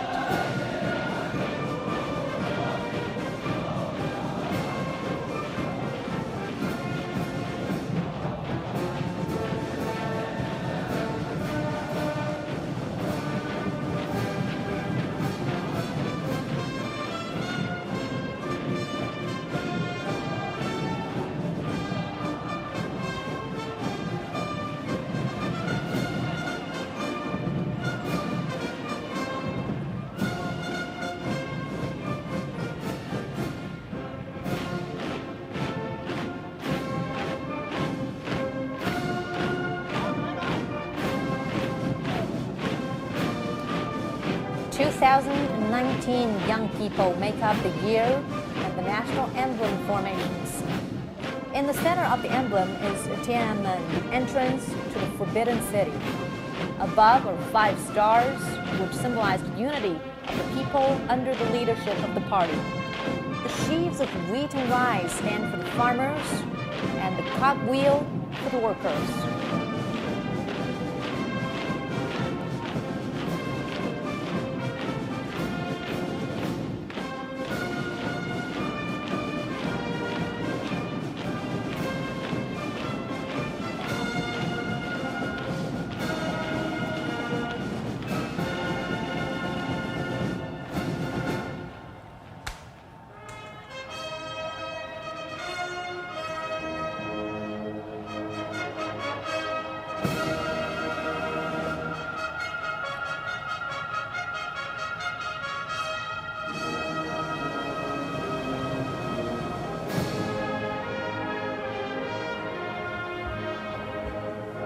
When you are hearing the Ode to the Red Flag, 21 floats are approaching.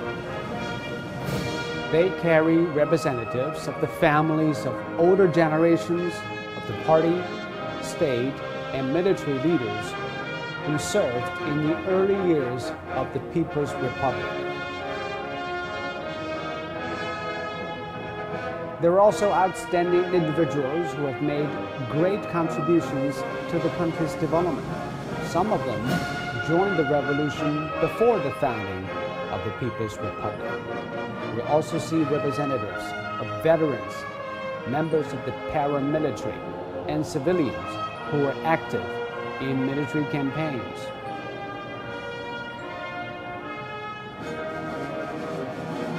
And it is hoped the aspirations of the older generations will continue to inspire Chinese to stay true to their original aspirations.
symbolized the formation of a new world.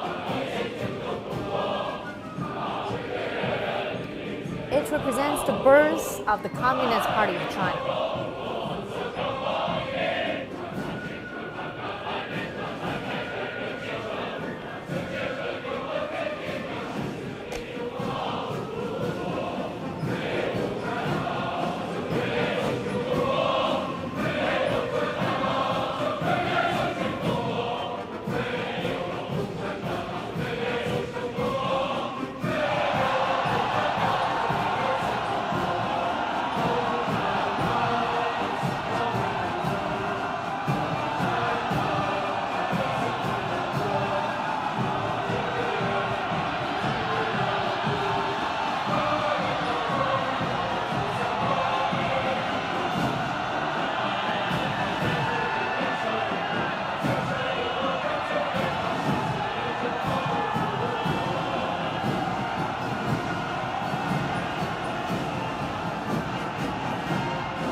In the formation Fierce Battles, the three medals represent the founding of the Army, independence, and freedom and liberation.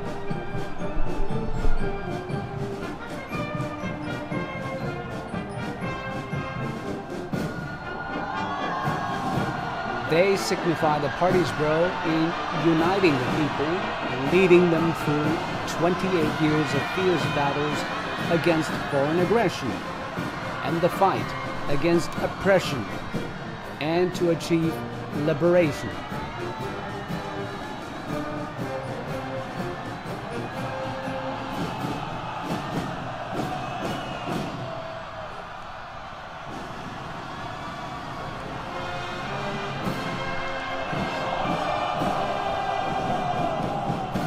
A huge portrait of Mao Zedong is the centerpiece of the founding of the People's Republic formation.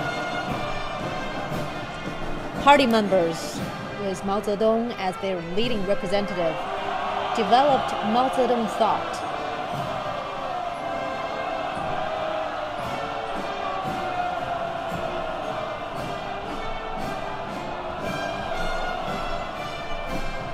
The goal of Mao Zedong thought was a socialist revolution and reconstruction. They united the party and the people of all of China's ethnic groups, and they led them to complete the new democratic revolution and the founding of the People's Republic. Mao is credited with saying, "The Chinese people have stood up."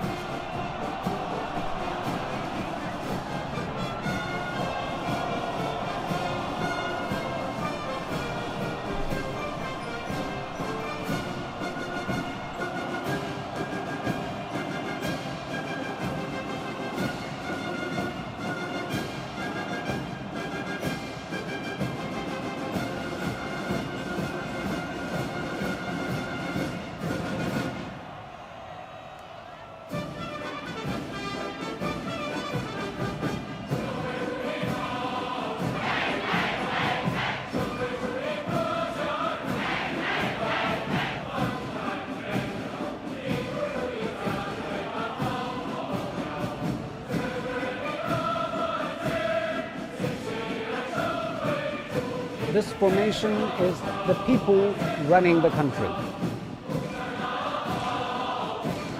It is a representation of hundreds of millions of Chinese who began to take control of their destiny. The sculptures show people's deputies emerging from the Great Hall, where lawmakers meet.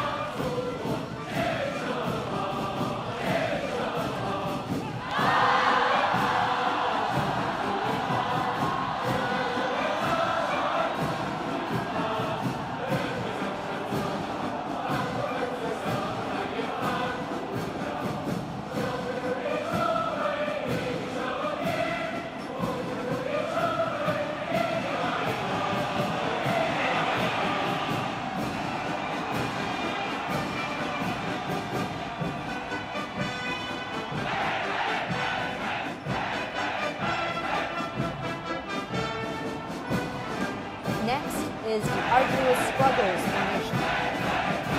It honors workers such as Iron Man Wang Jinxi, a drilling pioneer at the country's earliest oil field.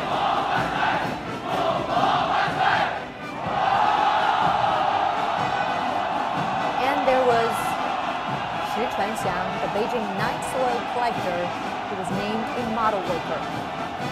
It's a reminder that no task is too humble in working for the country.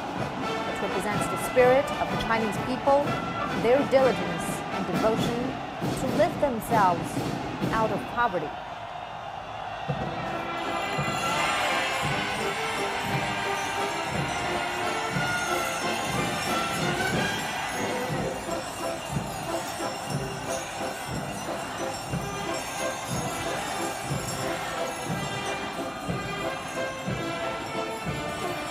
These young cyclists on Chang'an Avenue are reviving memories of the past.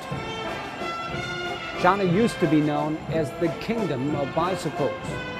But today, young people are more likely to use a shared bike service.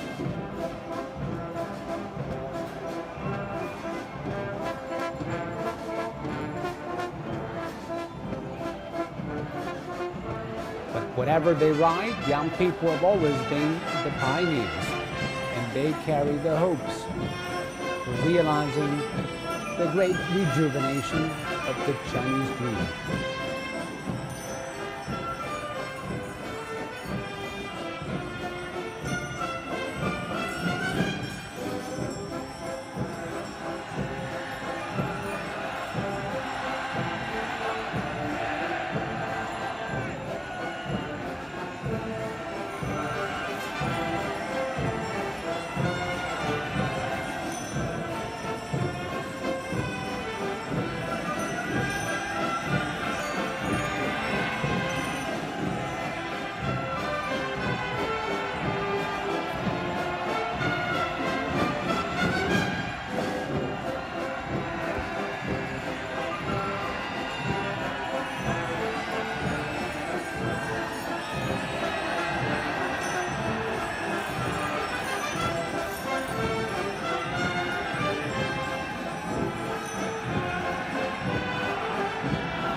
civilian parade is reform and opening up.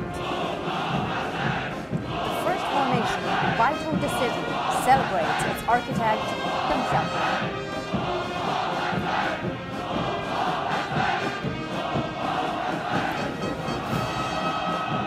Party members, with Deng Xiaoping as their leading representative, developed Deng Xiaoping theory.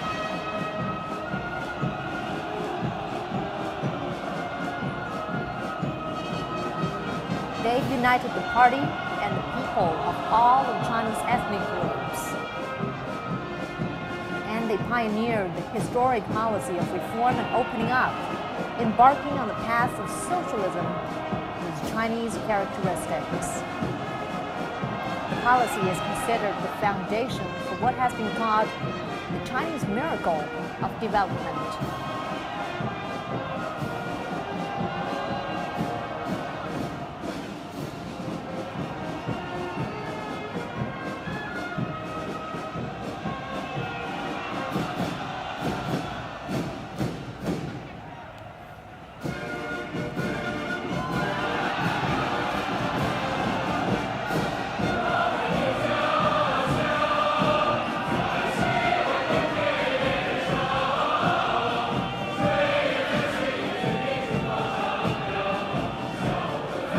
China's revolution began in the countryside, and that's also where China's early reforms made breakthroughs. The field of hope formation is made up of people who took the lead in rural reform in those villages in Xiaogang of Anhui Province and Anji of Zhejiang Province. And they came along with other farmer representatives.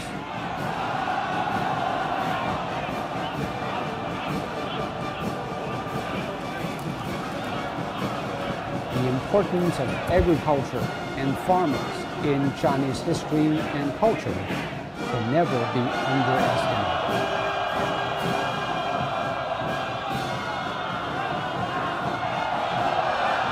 Time is money, efficiency is life. That was the slogan of reform pioneer Yuan Gong, which appeared on the float in the 1984 parade. The formation uses images of buildings constructed in Shenzhen and Xiamen, along with those in other special economic zones. They are symbols of the epic accomplishments achieved through the reform and opening up. Both infrastructure and ideas were key to success.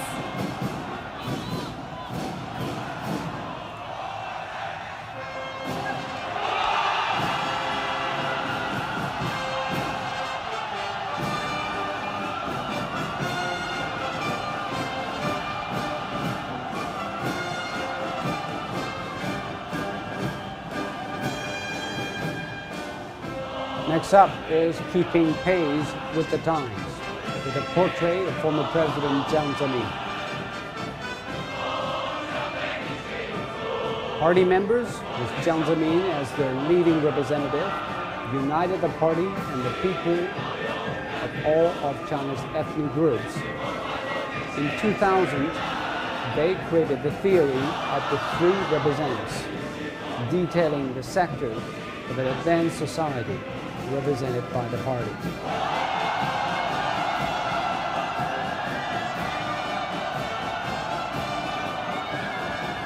Socialism, with Chinese characteristics, is credited with the achievements made at the turn of the century.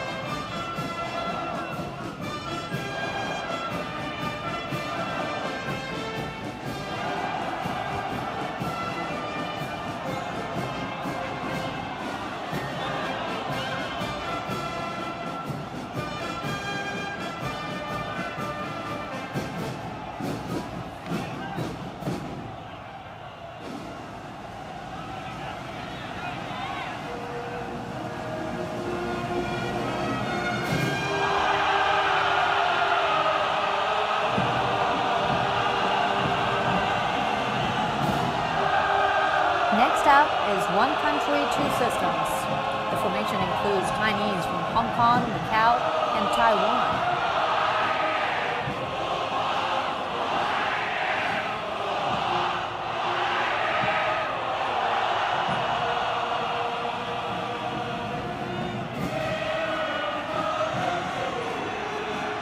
The policy of One Country, Two Systems is the cornerstone of reunification.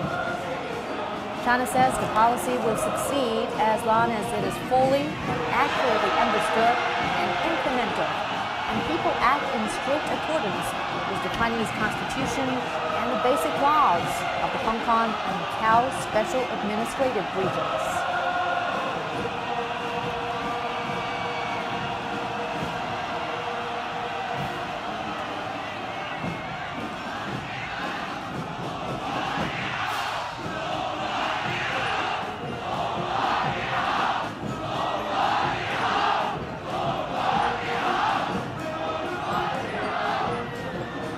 Formation spanning 2 centuries has a sundial representing the time devoted to labor, pioneering work, and heart struggle that spans 2 centuries. China has continually reinvigorated itself over the course of its long history, and the country as enter a new century.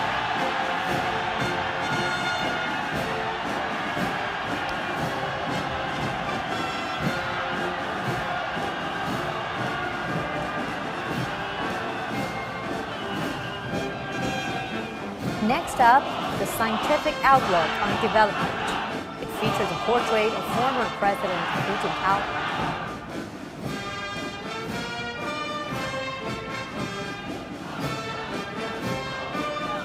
Party members, with Hu Jintao as their leading representative, united the party and the people of all of China's ethnic groups. They created the concept of the scientific outlook on development. And the outlook created a comprehensive design for socialism with Chinese characteristics and set a new starting point for its development.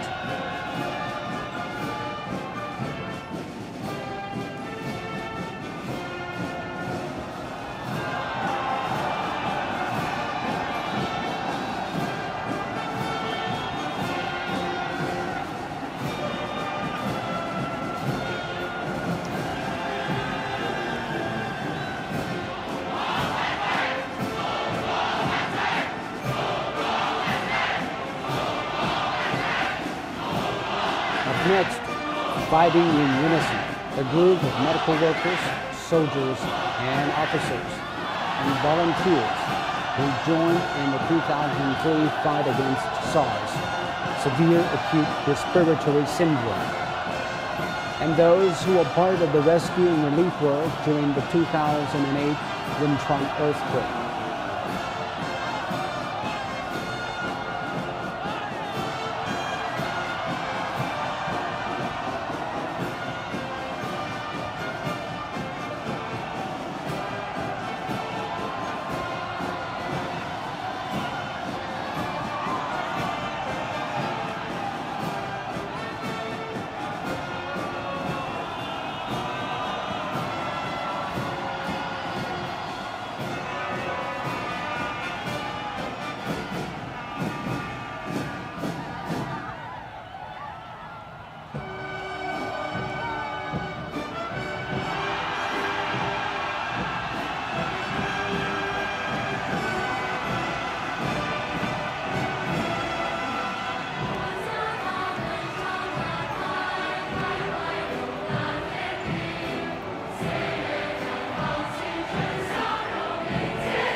Beijing welcomes you takes us back to the summer of 2008, when China's dream of hosting the Olympics came true.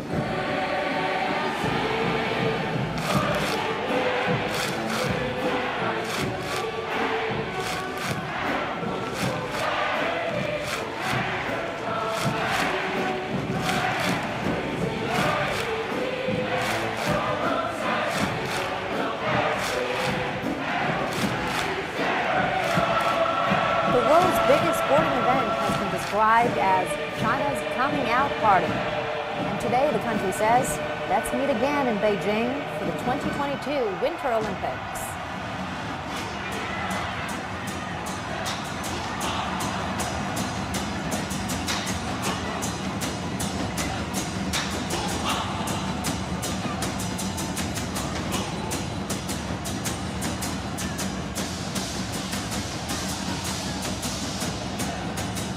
Line dancing and martial arts a traditional performance for celebration, paired with Chinese Kung Fu and accompanied by the beating of drums. The message is China has woken up and raised its head.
portrait of President Xi Jinping is accompanied by this slogan.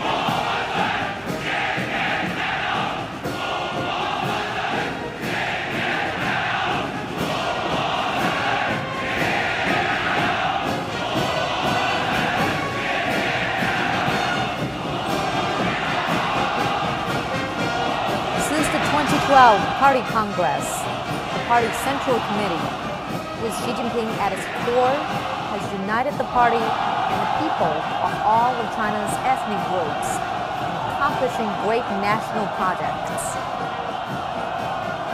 They have also established Xi Jinping's thought on socialism with Chinese characteristics for a new era.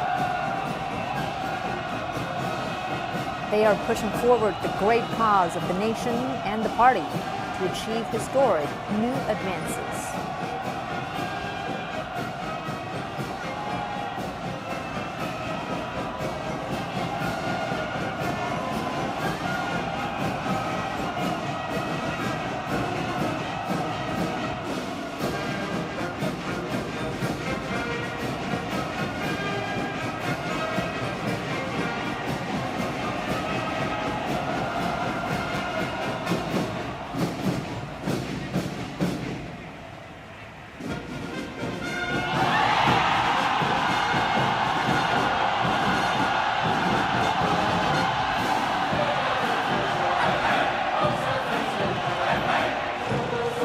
In the 21st century, emphasis is on science and technology and innovation.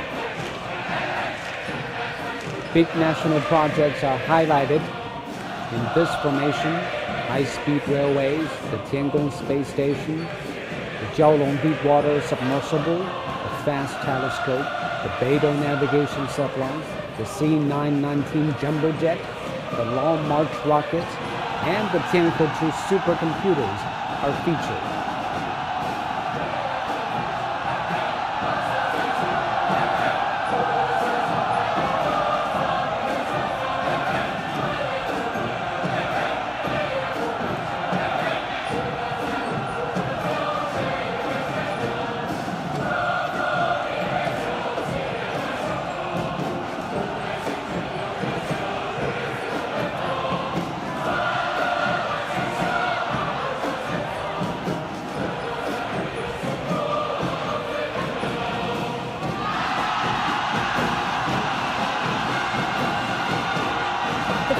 Dragon boats in regional coordination represent the connectivity that has boosted the country's coordinated development strategy.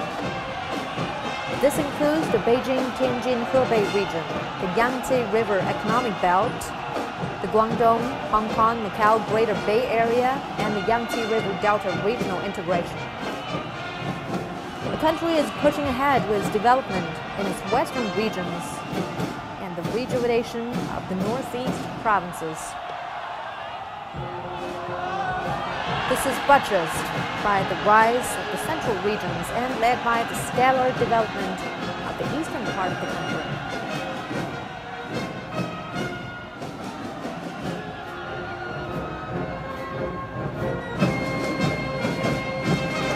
Rural entrepreneurs, role models, and farmers come together for the rural rejuvenation formation.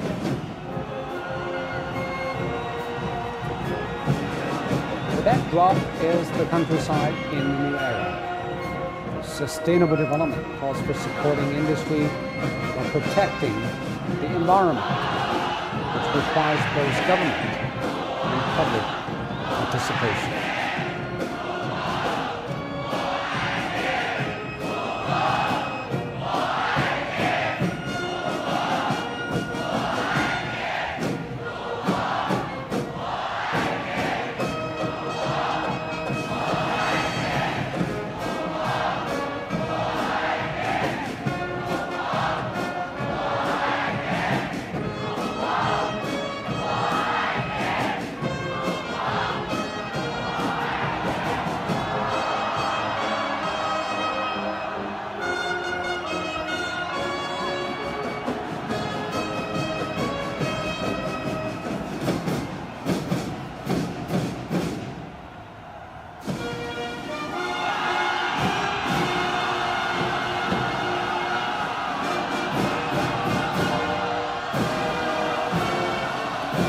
Next is democracy and rule of law. The music is played when taking the oath of allegiance to the Constitution.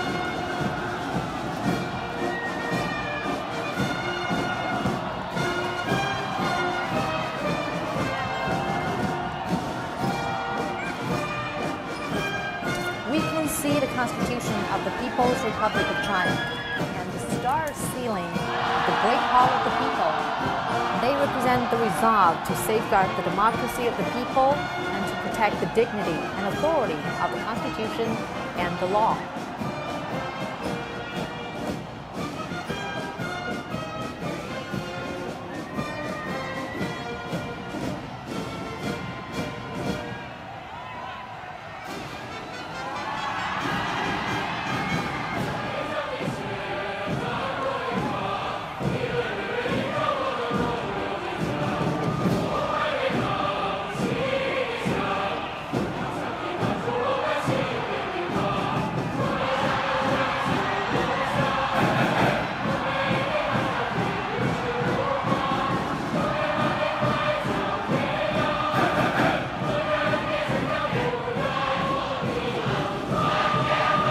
China is made up of 56 ethnic groups. They're all represented on the floats for national solidarity.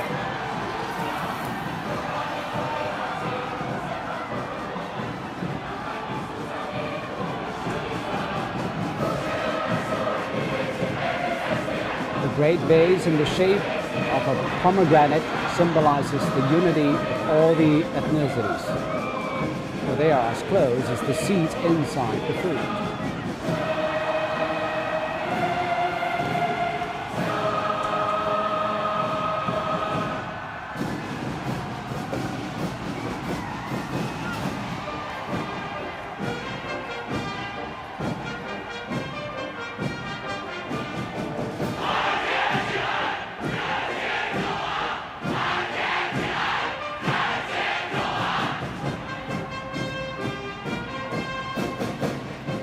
A nation builds its dreams by drawing on the strength of the country, and the country draws its strength from the conviction of its people.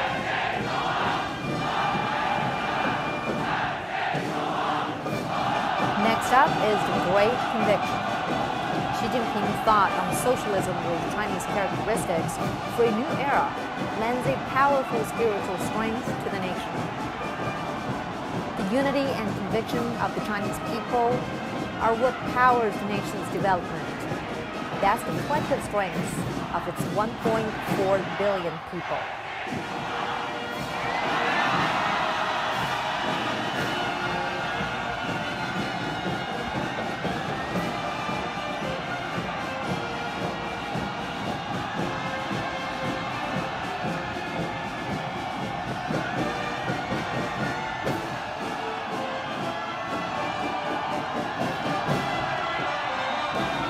It is the Chinese cultural formation coming up. Music, dancing, and opera singing highlight China's diverse cultures. And culture plays a vital role in national identity and development.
Education. Next comes setting high moral standards to educate young people.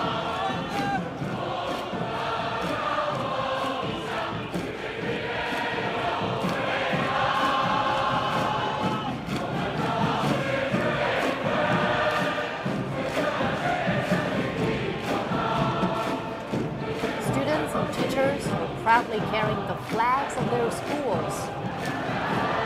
Education is pivotal to a nation's future.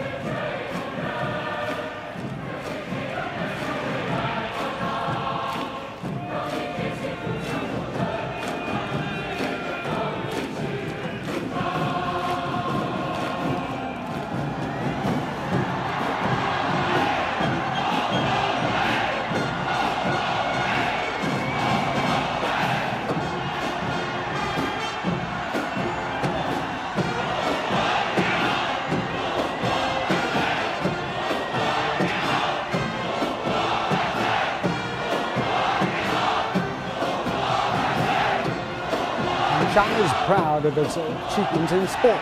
A nationwide fitness campaign has been rolled out, and preparations for the 2022 Winter Olympics are well underway, with winter sports gaining popularity among the Chinese public. And the base of the float was inspired by the ice ribbon, the nickname for China's national speed skating oval. And the float is in the shape of ski jump platform, and we also see the 2022 mascots, Bing Duanduan and Shui Wengyong, waving to the crowds.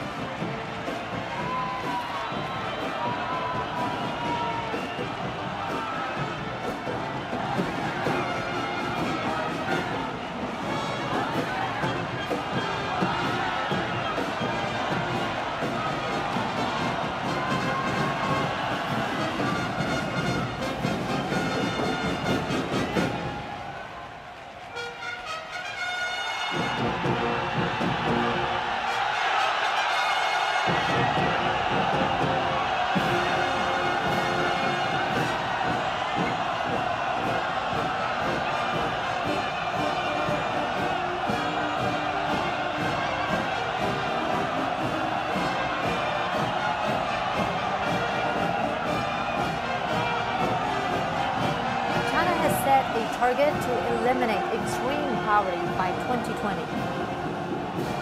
This next formation features the heads of many of the villages involved in this campaign. Over 80 million people have been lifted out of poverty over the course of 6 years. It's a phenomenal achievement for both China and the world. The ultimate goal is the elimination of absolute poverty.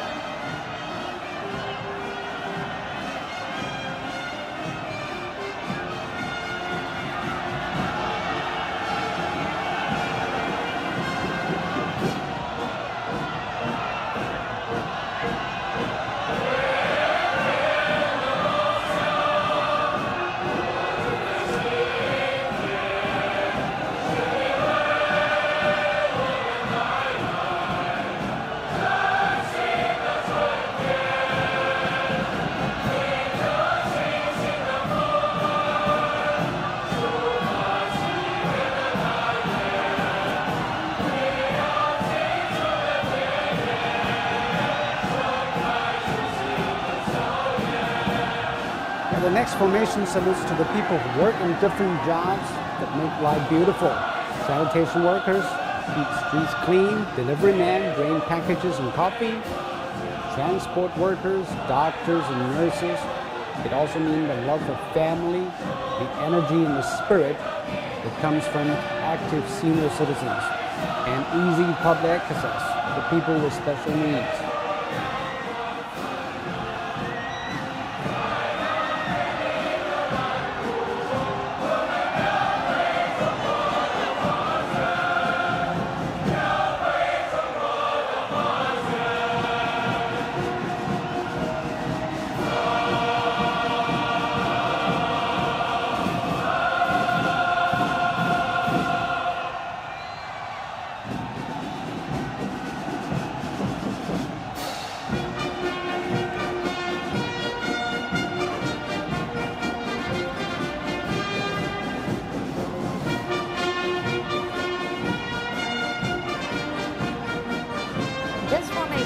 Made up of people who work at the forefront of ecological management. China is enforcing its most stringent rules for environmental protection. It's providing massive financial support and promoting the concept of a green lifestyle in a wide range of areas, from garbage sorting to river management. President Xi has said lucid waters and lush mountains are invaluable assets to drive home the need for sustainable development.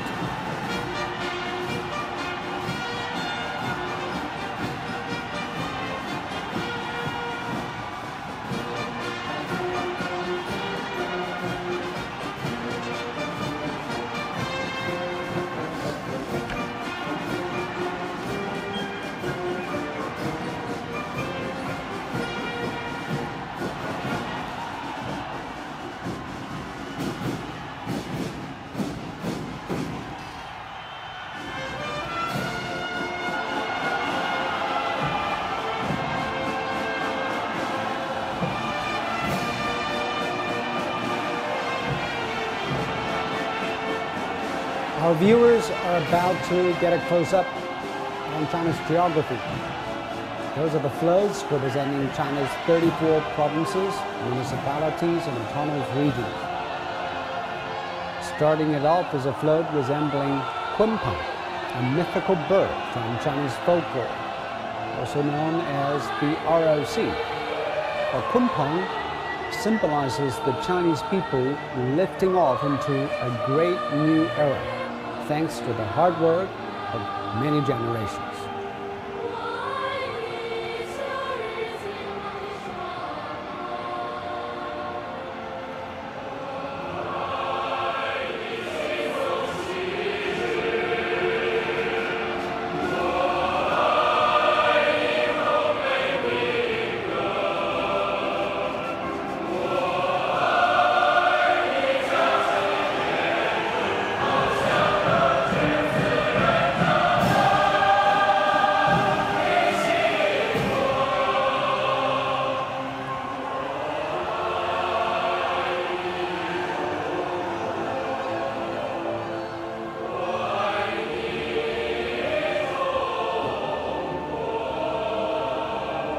The capital, Beijing, is leading the delegation. It is the nation's political, cultural, and educational center.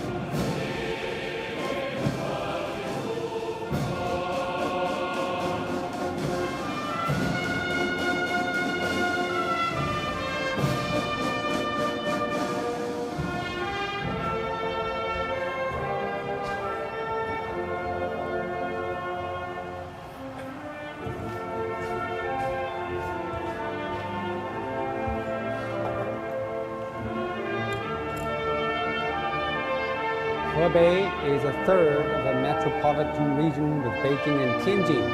Xunwan's new area serves as a hub for the economic triangle.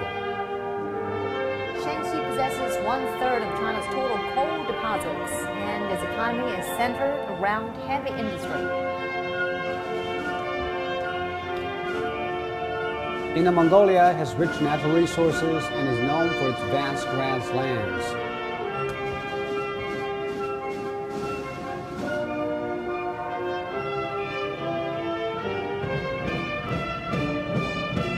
Liaoning, a traditional industrial base, is building itself into a new technology and innovation center. Jilin province boasts large deposits of shale oil and minerals.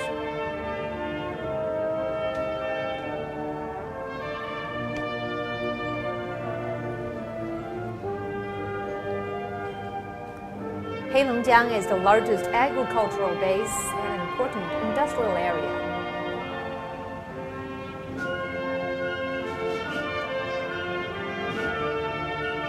Shanghai is a global financial, technology, and transport hub.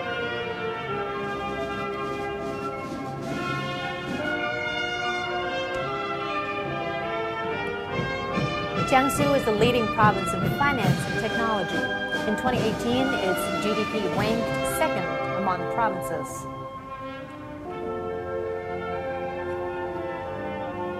Economic powerhouse, Zhejiang is renowned for its thriving private sector.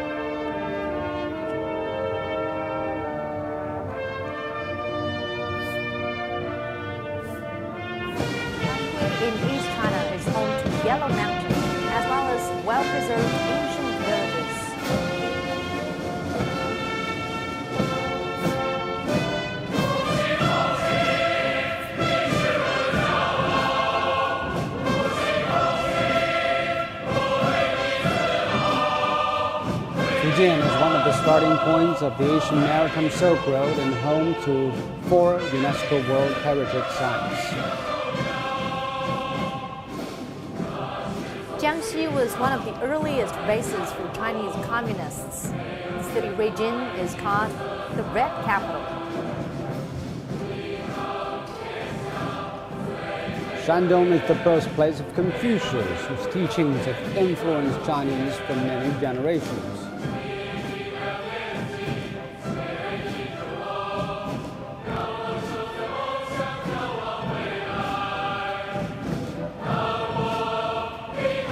Henan is considered a cradle of Chinese civilization and has a large number of heritage sites.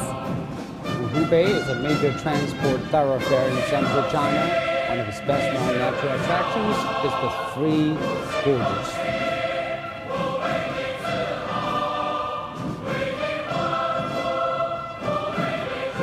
Hunan is a mountainous province in central China. It was the birthplace of Mao Zedong.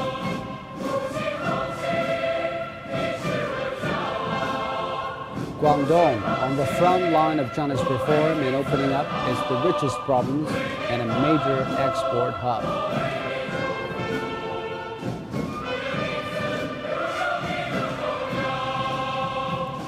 Bordered by Vietnam and Ha Long Bay, Guangxi is becoming a financial opening up gateway to Southeast Asia. The Zhuang are the principal ethnic minority. Hainan is China's southernmost province. It was designated as the country's 12th free trade zone.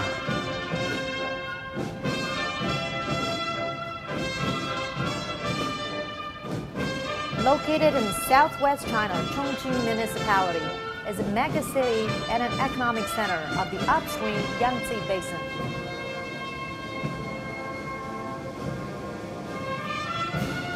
Sichuan, described as the land of abundance, is a major agricultural production base and a tourism center.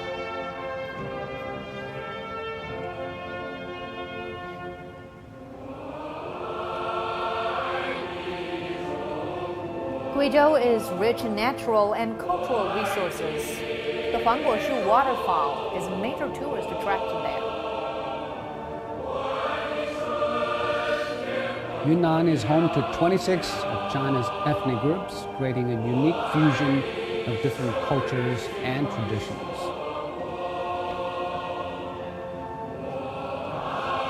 Tibet is home to Mount Chomolungma, known in the West as Everest. Tourism is a growing industry there.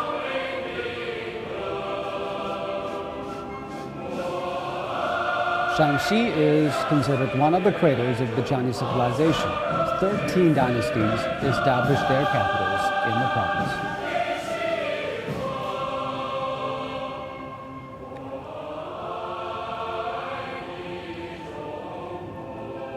Gansu is known as the home of the Mogao Grottos and their Buddhist art, and the key corridor of the ancient Silk Road route. Qinghai is located on the Qinghai-Tibet Plateau. The Yellow and the Yangtze rivers have their sources in the province.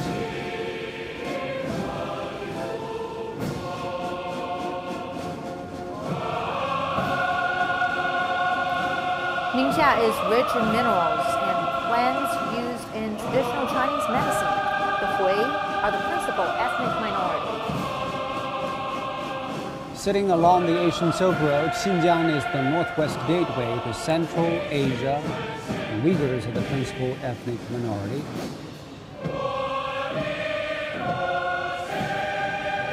Hong Kong is a hybrid of Eastern and Western cultures. It's a major financial hub, boasting one of the world's busiest harbors.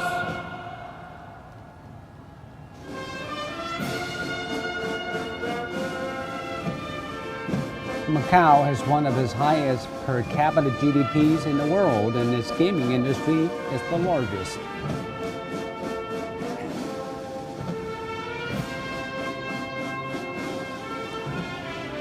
Taiwan has a dynamic, export-driven economy with a focus on small and medium-sized businesses.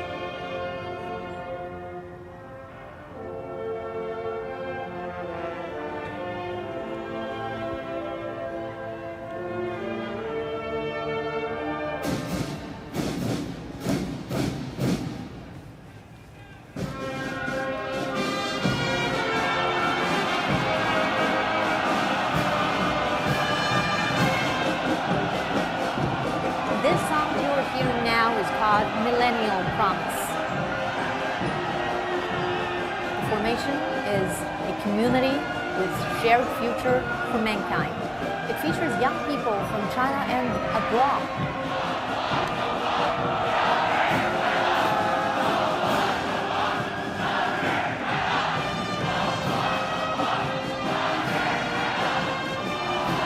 The float features the Belt and Road Initiative, a bridge of friendship, and a flag symbolizing world peace.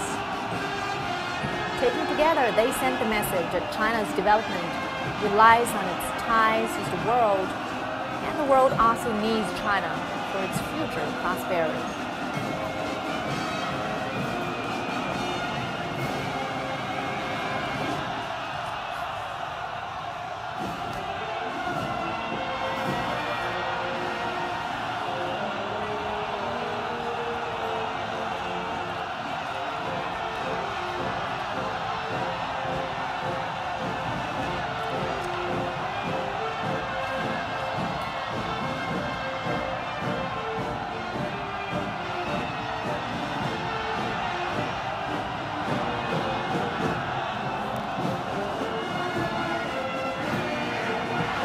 This is the formation representing the strict party governance. Model party members highlight the achievements in promoting clean governance.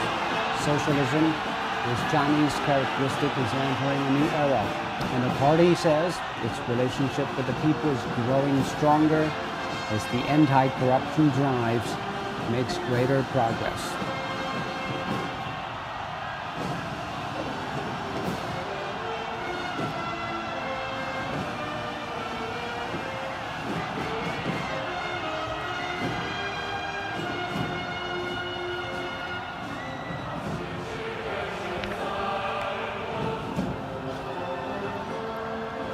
Next up, remain true to the founding mission. We can see statues of outstanding Communist Party members from different generations.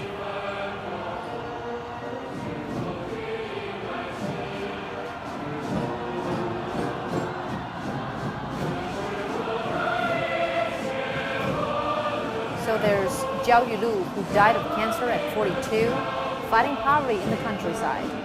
Kong Fansen volunteered to fight poverty in Tibet, dying in a car crash at 50 while returning from a mission.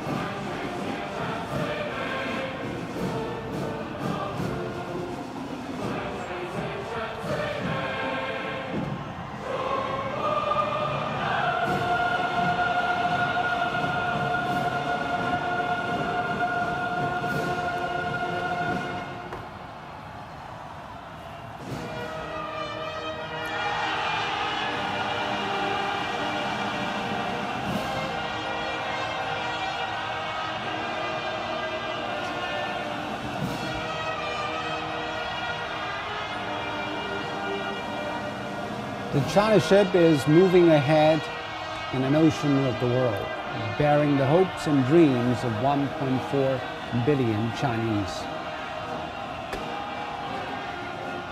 The Chinese Communist Party is at the helm, piloting this grand ship of the People's Republic of China.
members of the Communist Youth League are performing Strive to realize a shared dream.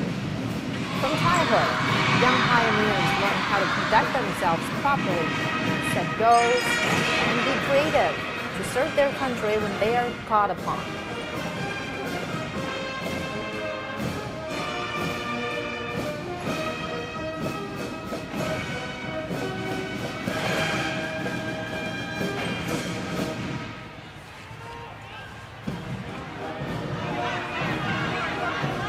And now comes the grand finale of the civilian parade.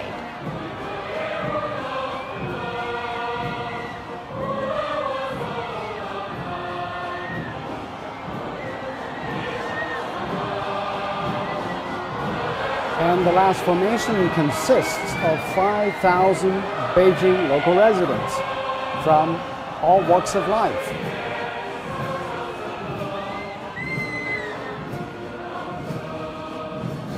The opening lines of the song they're singing are "My country and I cannot be separated for even a second." And the song is one that will always be carried in the heart. The flower basket is named "Long Live the Motherland." The red silk ribbons spiraling upward is supposed to represent a nation on the rise.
Welcome back. That were the grand celebrations marking the 70th anniversary of the founding of the People's Republic of China. I'm your host, Wu Xuyao, reporting live from Tiananmen Square in downtown Beijing. In 70 years, tremendous changes have taken place across China, and the celebrations you just saw are a reflection showcasing some of the achievements and transformations that China has made over the past 7 decades. With that, we will wrap our show. Stay tuned with the CNC World and also follow us on YouTube, Facebook, and Twitter for more of today's celebrations and more stories on China's development and beyond. Thank you for watching. Bye for now.